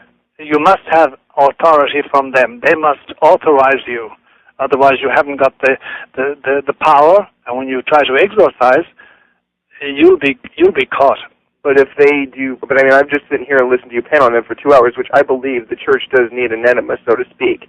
Even when it comes down to when I go to Catholic church in the morning masses of watching the fathers delegate the responsibility of giving out the Eucharist to other people, to sick people, when they're pawning that off, it makes me wonder, you know, just how serious are they taking certain responsibilities? Well, Michael, you put your finger on a very sore spot. The difficulty is, first of all, we're not sure at all that the Novus Ordo, the new form of the Mass, is valid. And even if it were valid, there are certain laws that the priests and bishops are breaking now as regards the distribution of the sacrament. Yes. It's a very complex question, and you can't trust their judgment. It's very hard to give you a hard and fast rule for single instances, but you've got to be very careful. Okay. Well, I promise my next two questions will be a lot simpler. In the second story of your book, Hostage to the Devil, it was the Virgin and the Girlfriend, if I'm not mistaken. Yes. One of the priests whom you finally entered the story into suffered irreparable damage as a result of the exorcism. That's right. Have you ever, I mean, I know you're 77 and you're still alive, but have you ever come that close to having something like that? He got his ailment because of a mistake he had had. Have you ever come across a situation where you had Michael, somehow making a mistake and... Yes. I'll tell you something, Michael. In general, you never come back from an exorcism the same man. Yeah, I read that, but you can also put yourself in further jeopardy. You do. You endanger yourself, but you have to rely on the grace of God to save you. But you do. You suffer irreparable damage in one sense. Father, he's asking whether you ever have come close to that kind of disastrous personal situation. Yes, I have. You have. You have? I have. And my last question, I guess, is in reading Hostage to the Devil, there doesn't seem, like I said, I've only read it halfway through. I'm right now into Uncle Ponto. Oh, Uncle Ponto. That's amusing. But I'm wondering when we're going to start reading the Malachi Chronicles. Are we ever going to get your work, a chronicle listing of some of your cases where you handled them? Good question. Father? Good question. I must tell you, Michael and Art, I bore me. I really do. I'm bored with myself. That's why I keep going away from myself. And I find it hard to believe that I should write a personal story. I really do. So you may not do it? I mean, I have no inclination at all, Art and Michael, to do it at all. As I say, I'm a bore to me. I really am. And I don't like me in that sense. I like me in the sense that I want to go to heaven and be with Christ and the angels forever and all my family. But I don't think I'm interesting in that sense. Not for a written chronicle. Well, we think you are. Very kind of you, Art, for a poor old guy like me. First-time caller line, you're on the air with Father Malachi Martin. Hi. Good morning. How are you? Okay, sir. Where are you? I'm in Hayward, California. Okay. I was reading the book, The Decline and Fall of the Roman Church. Roman Church, yes. And one question I had in that, where you had thought that by the year 2000, let me quote it here, that there will no longer be a religious institution recognizable as a Roman Catholic Church of today. We're almost there. Right. And the question I had was, what's the rush, what's the real hurry to unite with the Orthodox churches that the Pope seems so urgent to connect with them before the year 2000? Is there any connection? Well, two comments on that. I didn't get your name, by the way. Timothy. Timothy. Yes. Timothy, two questions, and that's a very relevant question you ask. First of all, that idea of ecumenism is something I disagree totally with. Right. We, properly speaking, don't want to join with anybody. We think everybody should join us, number one. Number two, the rush to ecumenism is tied to the concept that my Pope John Paul II, and he is my Pope, has, because his ideal, and remember it well, because you can interpret his words and his actions in this light, his ideal is to form a dynamic, a new dynamic, as he calls it. Catholics joined with Protestants, and joined with Jews, and joined by Muslims, and Hindus, and all believers, creating an irresistible force within the nations of the earth. That's his ideal. That's what he labors for. That's what he talks about the year 2000 for. That's why he wants to go to Mount Sinai, and why he wants to go to Ur of the Chaldees, where Abraham came from, and he wants to end up his celebrations in Jerusalem. That's this Pope's concept. Okay. Yeah. For me, there's no rush at all. It's a question of God's grace. Right. Yeah, I was just interested in that because I know that there's a long connection with the Orthodox churches, where the history of the church, where you could see a significant difference of the Roman Catholic Church today. When you go back in history, even Timothy, with the dealing with the Eastern churches, it's very... Yeah. Well, Timothy, you know as well as I do that all Greek Orthodox and all Russian Orthodox are heretics and schismatics. Well, that's not the Pope claimed. I think it was in 1962 where the Pope lifted the anathema against the Orthodox and proclaimed them... Well, actually, I think it's this Pope who claimed them as the other lung of the two lung theory. Have you ever heard of that? I have, Timothy, but that's very nice language. Right. When you get down to theological fact. But De facto, the Patriarch of Moscow and the Patriarch of Constantinople are both heretics and schismatics. And unless they return to union with Rome, they will not go to heaven. Well, how can we say that really about the patriarchs when actually you look at the history where it's the Patriarch of the West, the Pope, who is in heresy? Well, no Pope was in heresy as Pope. If you give me his name, we'll discuss it, but there's no Pope who, as Pope, proclaimed heresy. And there are 244 of them, 64 of them. Have you ever heard of St. Vincent of Lerins? Yes. Well, he had said that the way that we could tell what is the truth is that which has been believed everywhere, always, and by all. Mm-hmm. And at that time, no Pope had ever claimed to be prime over all the other bishops. Yes, he had. No, he hadn't. In fact, yes, he had, Timothy. I'm sorry. Well, I have quotes here from Roman Catholics themselves that state otherwise. No. The Pope was going right back to Clement, Pope Clement, who knew Peter, and going up to Gregory in the 6th century and onwards. There was always this claim, and acknowledged by the Orthodox Greeks and the Russians until 500 years later. But it's the old quarrel. It's the old quarrel. Father, in view of the state of the Church and the Vatican and the cardinals and bishops that we now know, when the Lord takes this Pope, what do you expect will occur with regard to succession, the next Pope? Much trouble. The prime candidates at the present moment, we all know them because for the last year and a half, certainly, the most frequent word in people's minds and in thoughts in Rome is conclave, the election of the next pope. And the prime candidates we now know, there are 3 or 4 of them, they do not look very, very promising as regards what is needed to pull this organization together. What do I mean pulling together? To get something going which is really evangelical, which is really forceful in the field of morality and religious teaching, and which has the power of God behind it. Father, by now a lot of people are going to want Windswept House, and before we leave this hour, I would like you to give the address out again. I will indeed. If they cannot find it in a bookstore, yeah, they can write to the following address.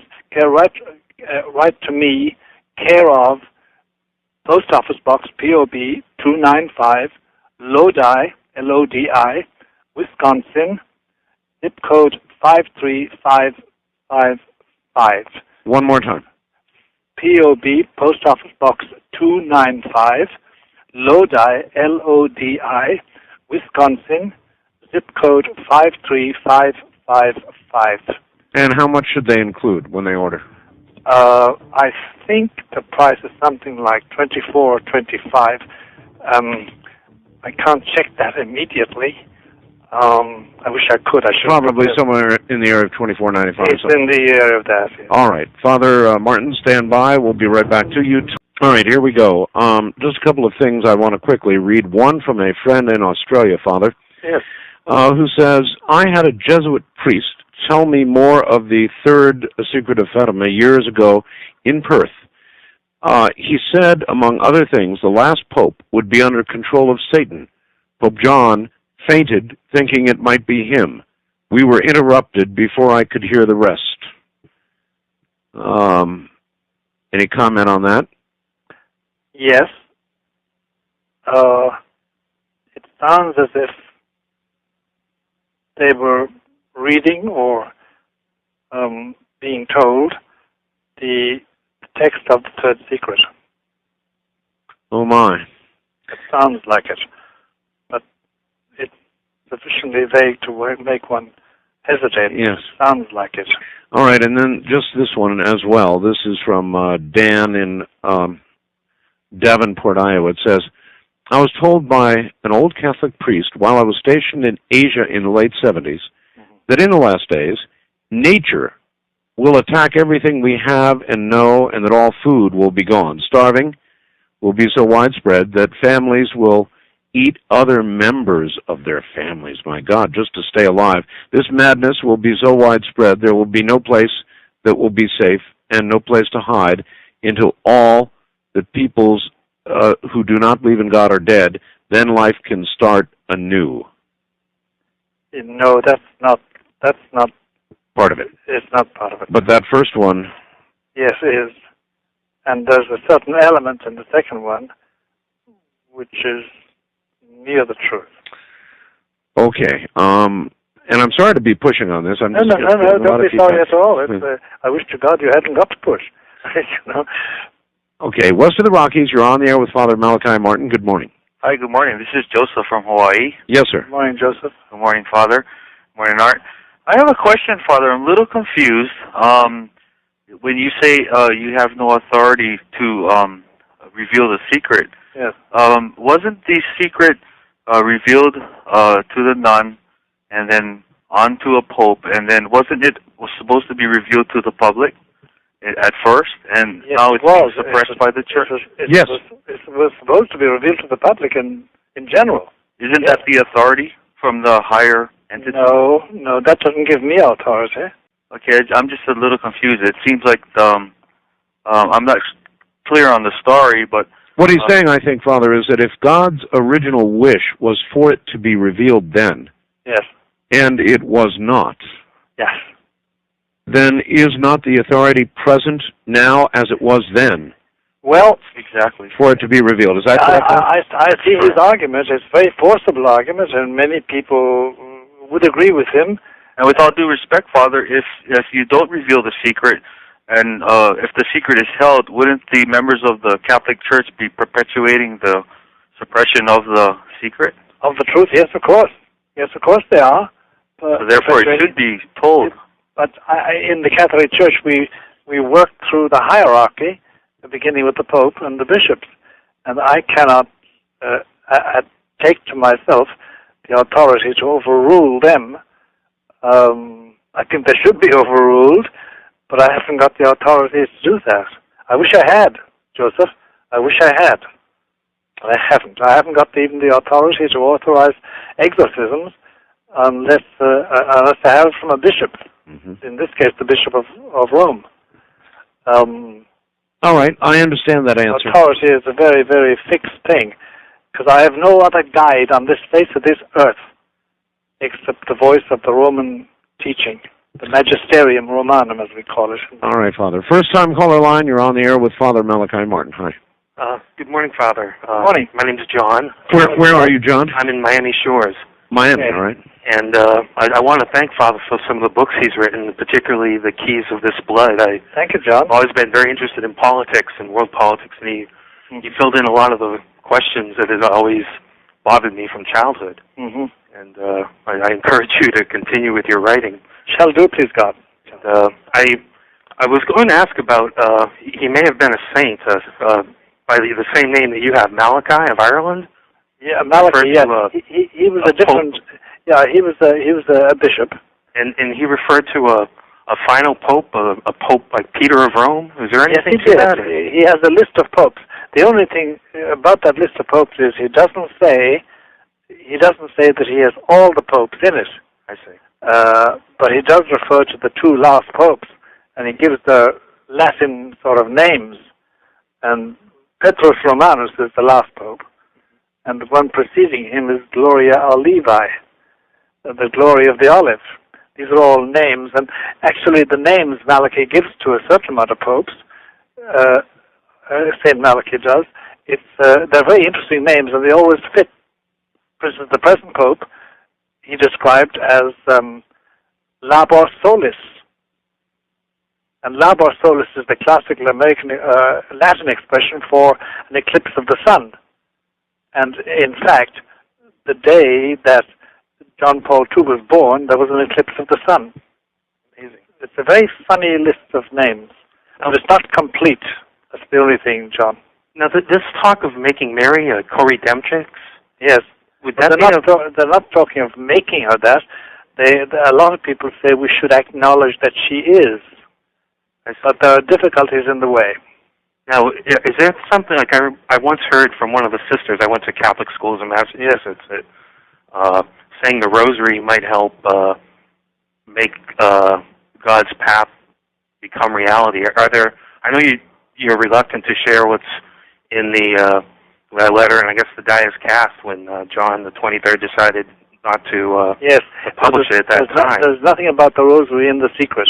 But is there any positive step a believing person can do to help perhaps reduce the suffering of others? Or yes, there is, and there's a whole literature on that, John, which you can read, and it's published by various organizations. One is called the Blue Army, another is called escapes me for some. There's several books and pamphlets and periodicals and magazines published that explain how we can. And there's lots of instruction on that. The Blue Army, is that something I would be able to find in a Christian bookstore, a Catholic bookstore? Yes, you should. All right. It's headed by a man called Nicholas Gruner, Father Nicholas Gruner. And I appreciate the opportunity to ask you these questions, but thank God, Bell. He's our creator.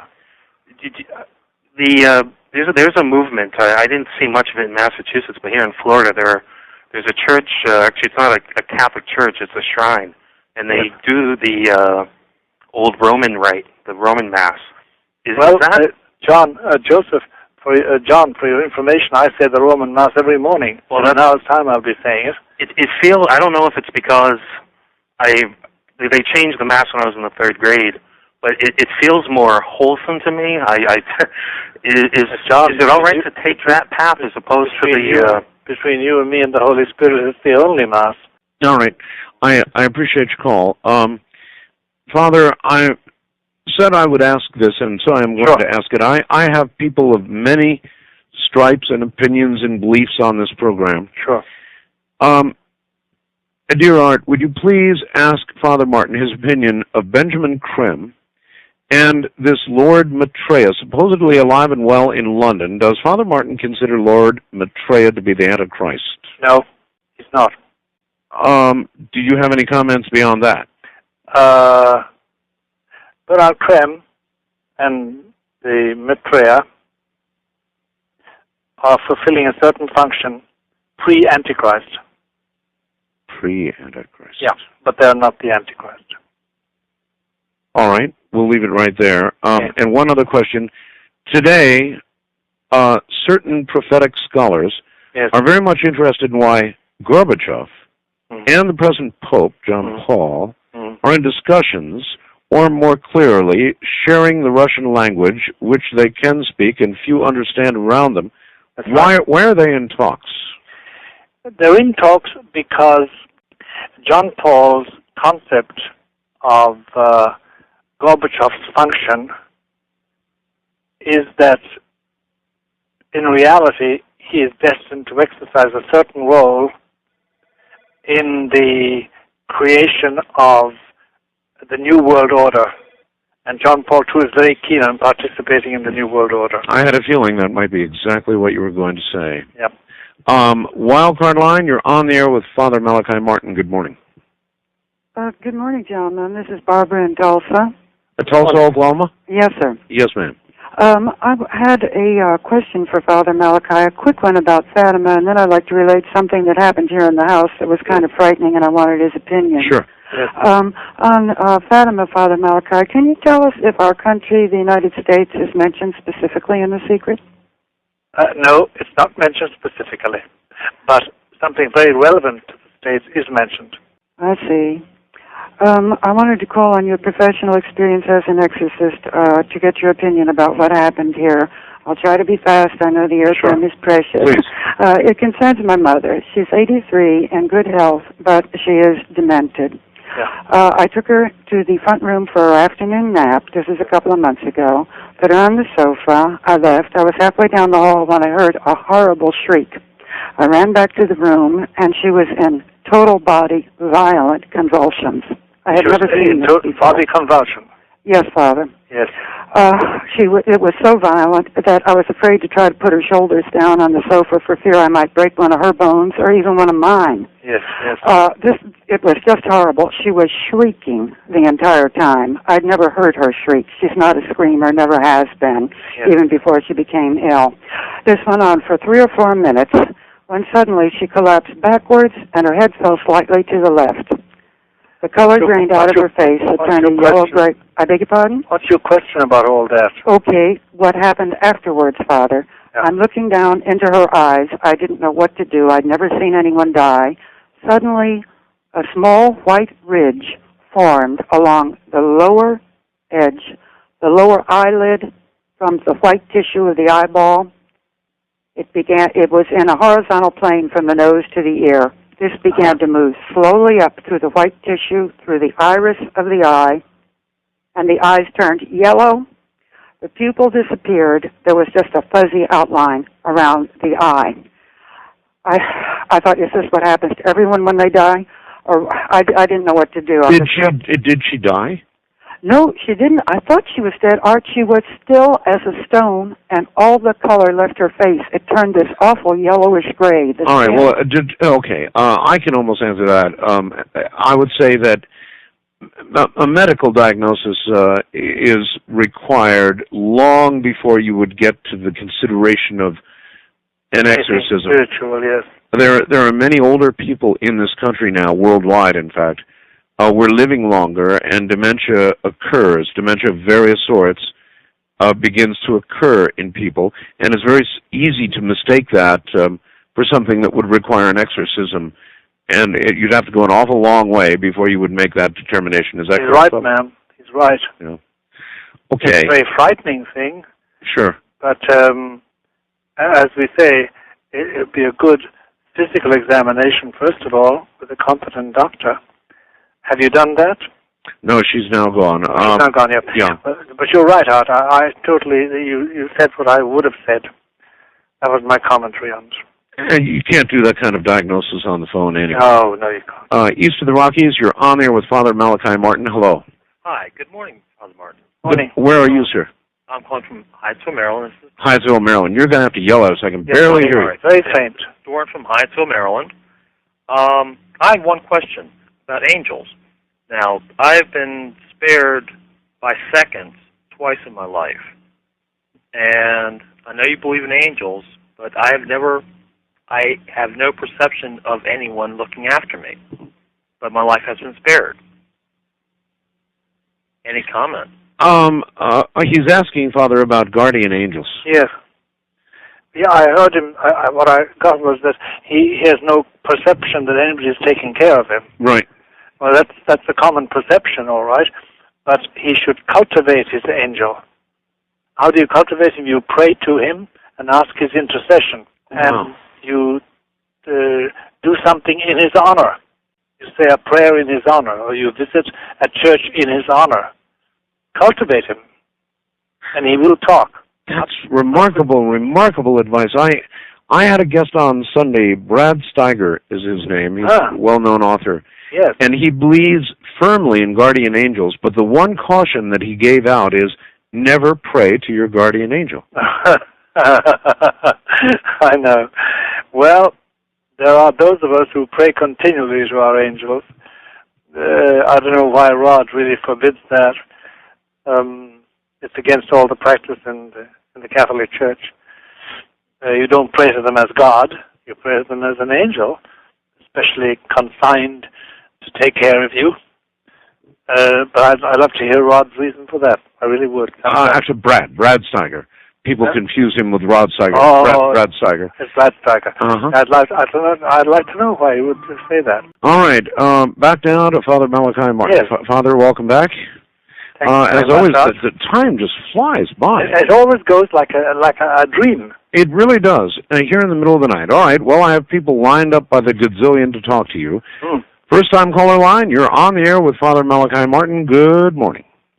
Good morning, Art. Good morning, Father Malachi. Good morning. And God bless you for giving all your time on Art's show, and I admire your stamina and your patience. Well, that's Art. Really. Okay, my query is, about a year and a half ago, I read an interesting article in a publication that's dedicated to psychic phenomena, UFOs, hauntings, exorcisms, etc. And in this magazine, there was a story about the death of the previous Pope, that he was discussing certain problems of the Vatican with the Secretary of State, who is also a cardinal, I believe. And that night, he had these papers, this edict that he was going to read before the heads of the church, the popes and the bishops and the cardinals. And he had discovered, the Pope, a scandal in the Vatican bank, money laundering, involving cardinals and two mafia bankers. Also, the Pope wanted to lower the ban on contraception. And because of this, he was poisoned by the cardinals. Now, have you read the story or heard about it? Yes, I have. The one I'm recollecting with all those details is a book by a man called David Yallop. Mm-hmm. I see. And is that the one you're talking about? Yes, I believe that is. And actually, this was all predicted by Nostradamus. Yes, a lot of it was predicted, but Nostradamus can be read more than one way, But to get back to the actual Yallop theory, there are a lot of things in David Yallop that are unsubstantiated. Like, for instance, he says that he spent, I think, 200 hours talking to the secretary of that Pope who died after 34 days as Pope. But I know that secretary very well. He never saw Yallop's face or heard his voice. But anyway, as regards we didn't need anything to tell us that there were Vatican scandals about money. As of 1974, 75, there's been a lot of trouble with money. Now, the death of that Pope, Pope John Paul I, is very suspicious. Yeah. It also said that when the housekeeper came in the morning and discovered the Pope was dead, he was still clutching those papers that he was going to read before the hierarchy of the church, and there was a medicine bottle on the table, which was poison, and that's how he was killed through poison. And they said when he was injected with embalming fluid because they didn't want to have an autopsy that would reveal the poison in his bloodstream. Now, is that true? I've heard all these stories myself, Father. Yeah. They some of them are accurate, some of them are inaccurate. Certain it is that there's some mysterious circumstances in the death of that Pope. He didn't die naturally. Nobody believes he did. The details are left to the imagination of people like David Yallop.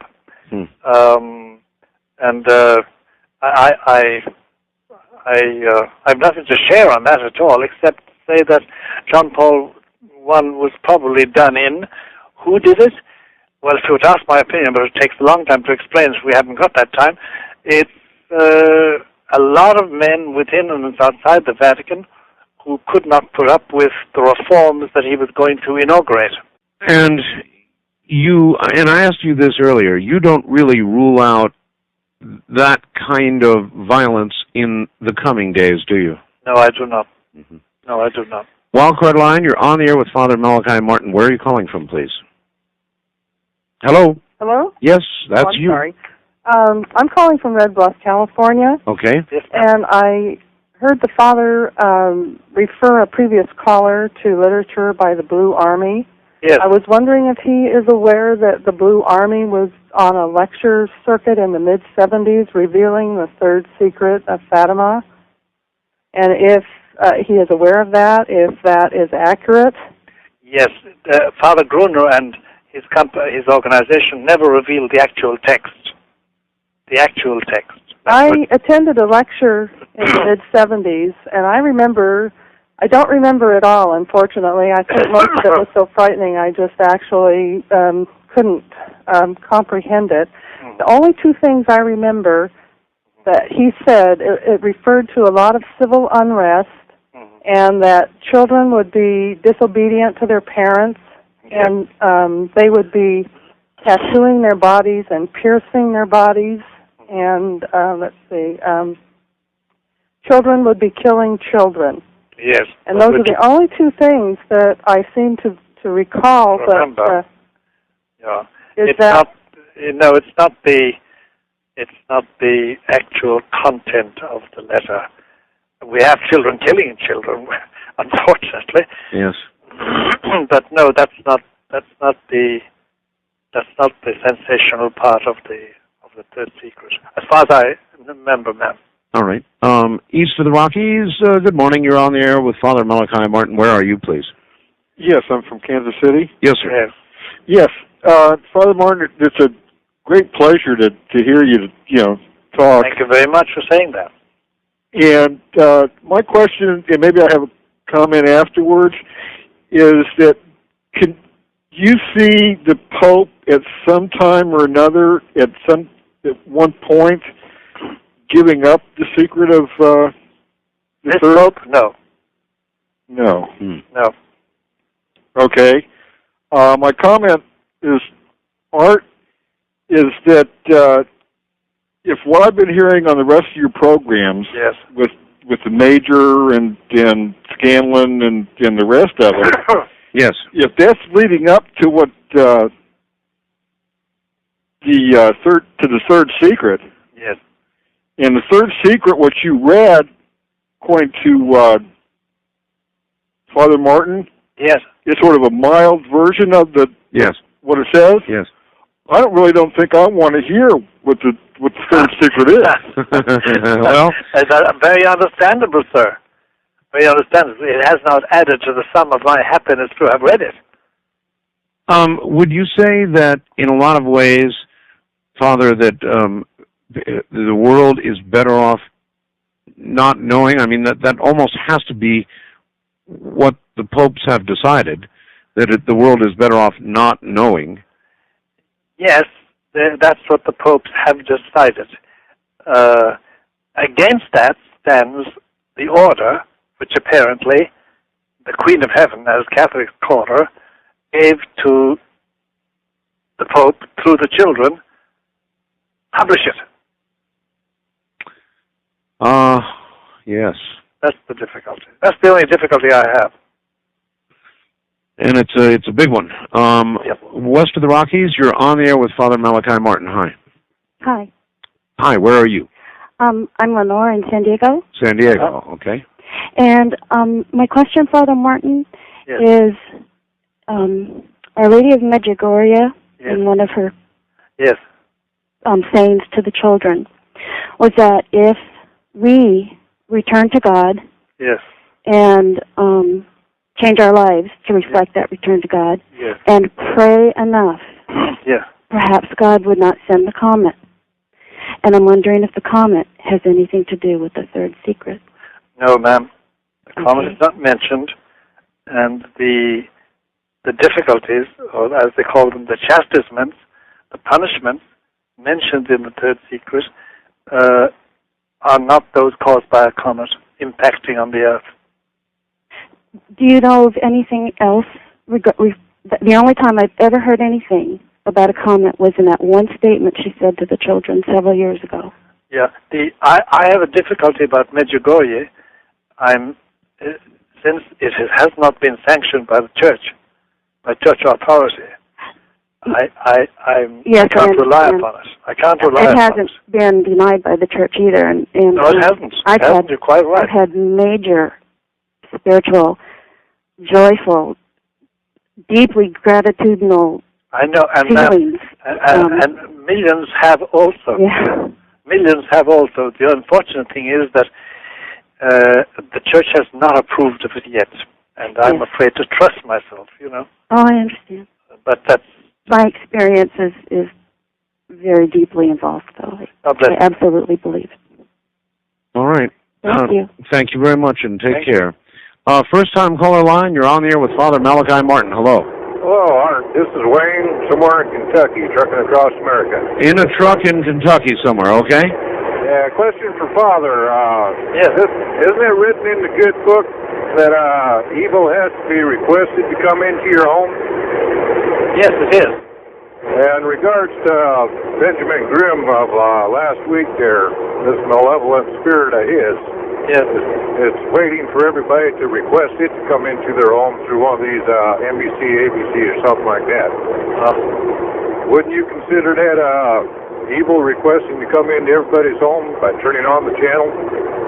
Well, I didn't hear this particular broadcast, so I'm not able to say. Well, this is with regard to Benjamin Grimm and Lord Maitreya. Yeah, what did Benjamin Grimm say? Well, he said that when the world is ready or requests it, that this Maitreya will make himself known through some large broadcast media to the world. Oh, I see. Well, if he said that, let's wait and see. That's all. That's all we can do. That's all we can do. Wildcard line, you're on the air with Father Malachi Martin. Hello. Good morning, Father Malachi. Morning. And Art. Yes, sir. Pax Dominus Vobiscum. I consider it to. Thank you. You don't know what that means to me. Hey, have you ever? One question I'd like to find out is, I've heard a story about a pope from the mid-9th century, a Pope John, who, like 856, 876, something like that, was discovered to be a woman. No, that's a mistake. That's a famous mistake. If Art gives me 2 minutes, I'll explain how the mistake arose. Go right ahead, Father. The popes at that time used, as their throne, chairs made of a stone called porphyry. Porphyry is a very precious stone. The Romans had a series of porphyry chairs and thrones made, and they all had a hole in the middle. And he used to use one of these thrones, and they said that it was because he was very effeminate. His name was John, I forget which John the First or John the Third or something like that. I just forget momentarily. But he wasn't a woman, no. There was never a Pope Joan. Much at all as a lot of people would like to happen. There was a Protestant historian in the 19th century called Harnack.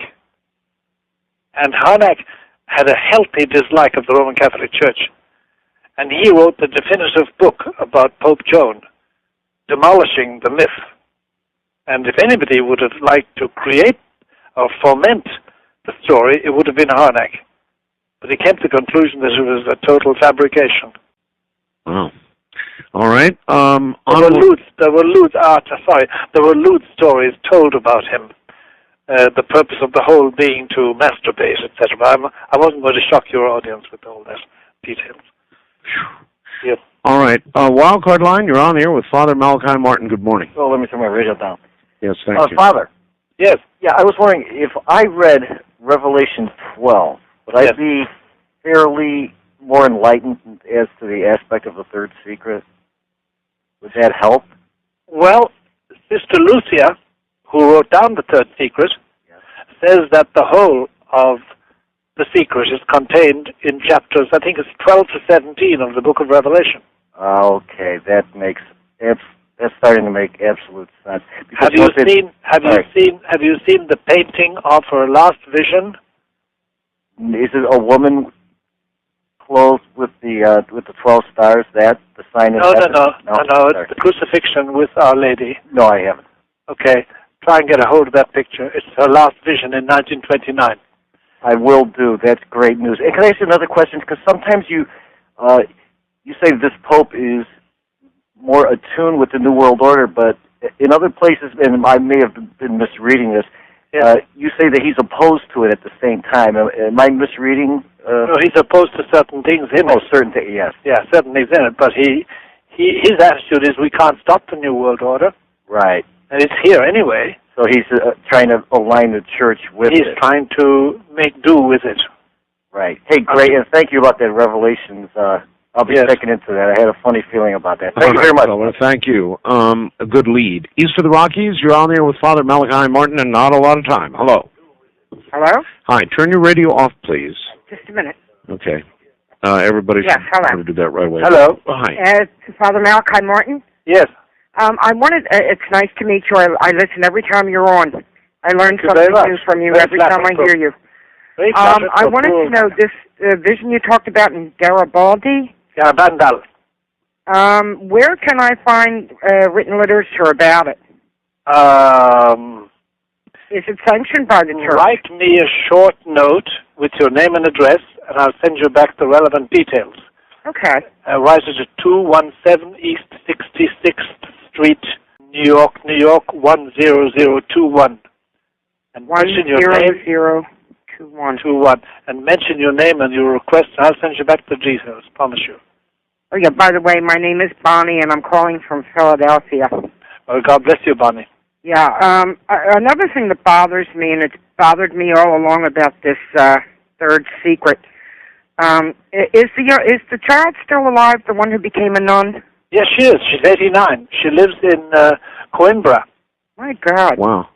My God. Has she ever said how she feels about the church not publishing the third secret? No, she keeps very quiet for the simple reason that she's been muzzled by the Vatican. Mm-hmm. Well, the thing that bothers me about this is if the church is going against what God has told them he wants them to do. Yeah, in other words, what their people are out here and they see this. How do they expect us to keep following them in absolute faith? Bonnie, what I want to say to you is, it's not the church, it's the churchmen. Uh-huh. They are being unfaithful to their vocation. Yeah, but it seems like it's been so many. You're telling Gus, whoever Gus was. I know that's our difficulty. That's what in the last 3 or 4 hours, Art and I were discussing, and I summarized it all by saying we are in apostasy to a large degree. And the last thing I wanted to ask you, is there anything that we can do as individuals other than praying to avert what is coming in that third secret?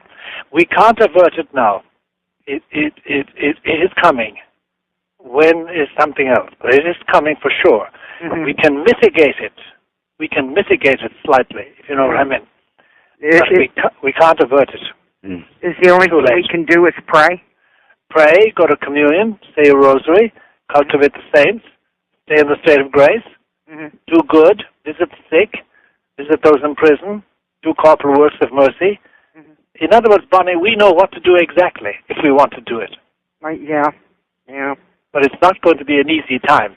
No, it doesn't seem like we're in very easy times now anyway. No. Yeah. But, Bonnie, thank you.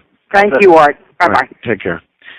Father, is there any circumstance under which you can imagine that you would feel free to reveal the secret? Yes. If there was a total collapse at the center. And you anticipate that, don't you? I anticipate there's a possibility, Art. Mm-hmm. I can't predict, but I anticipate there's a possibility, certainly, yes. I do. Father Martin, as always, it has been tremendous.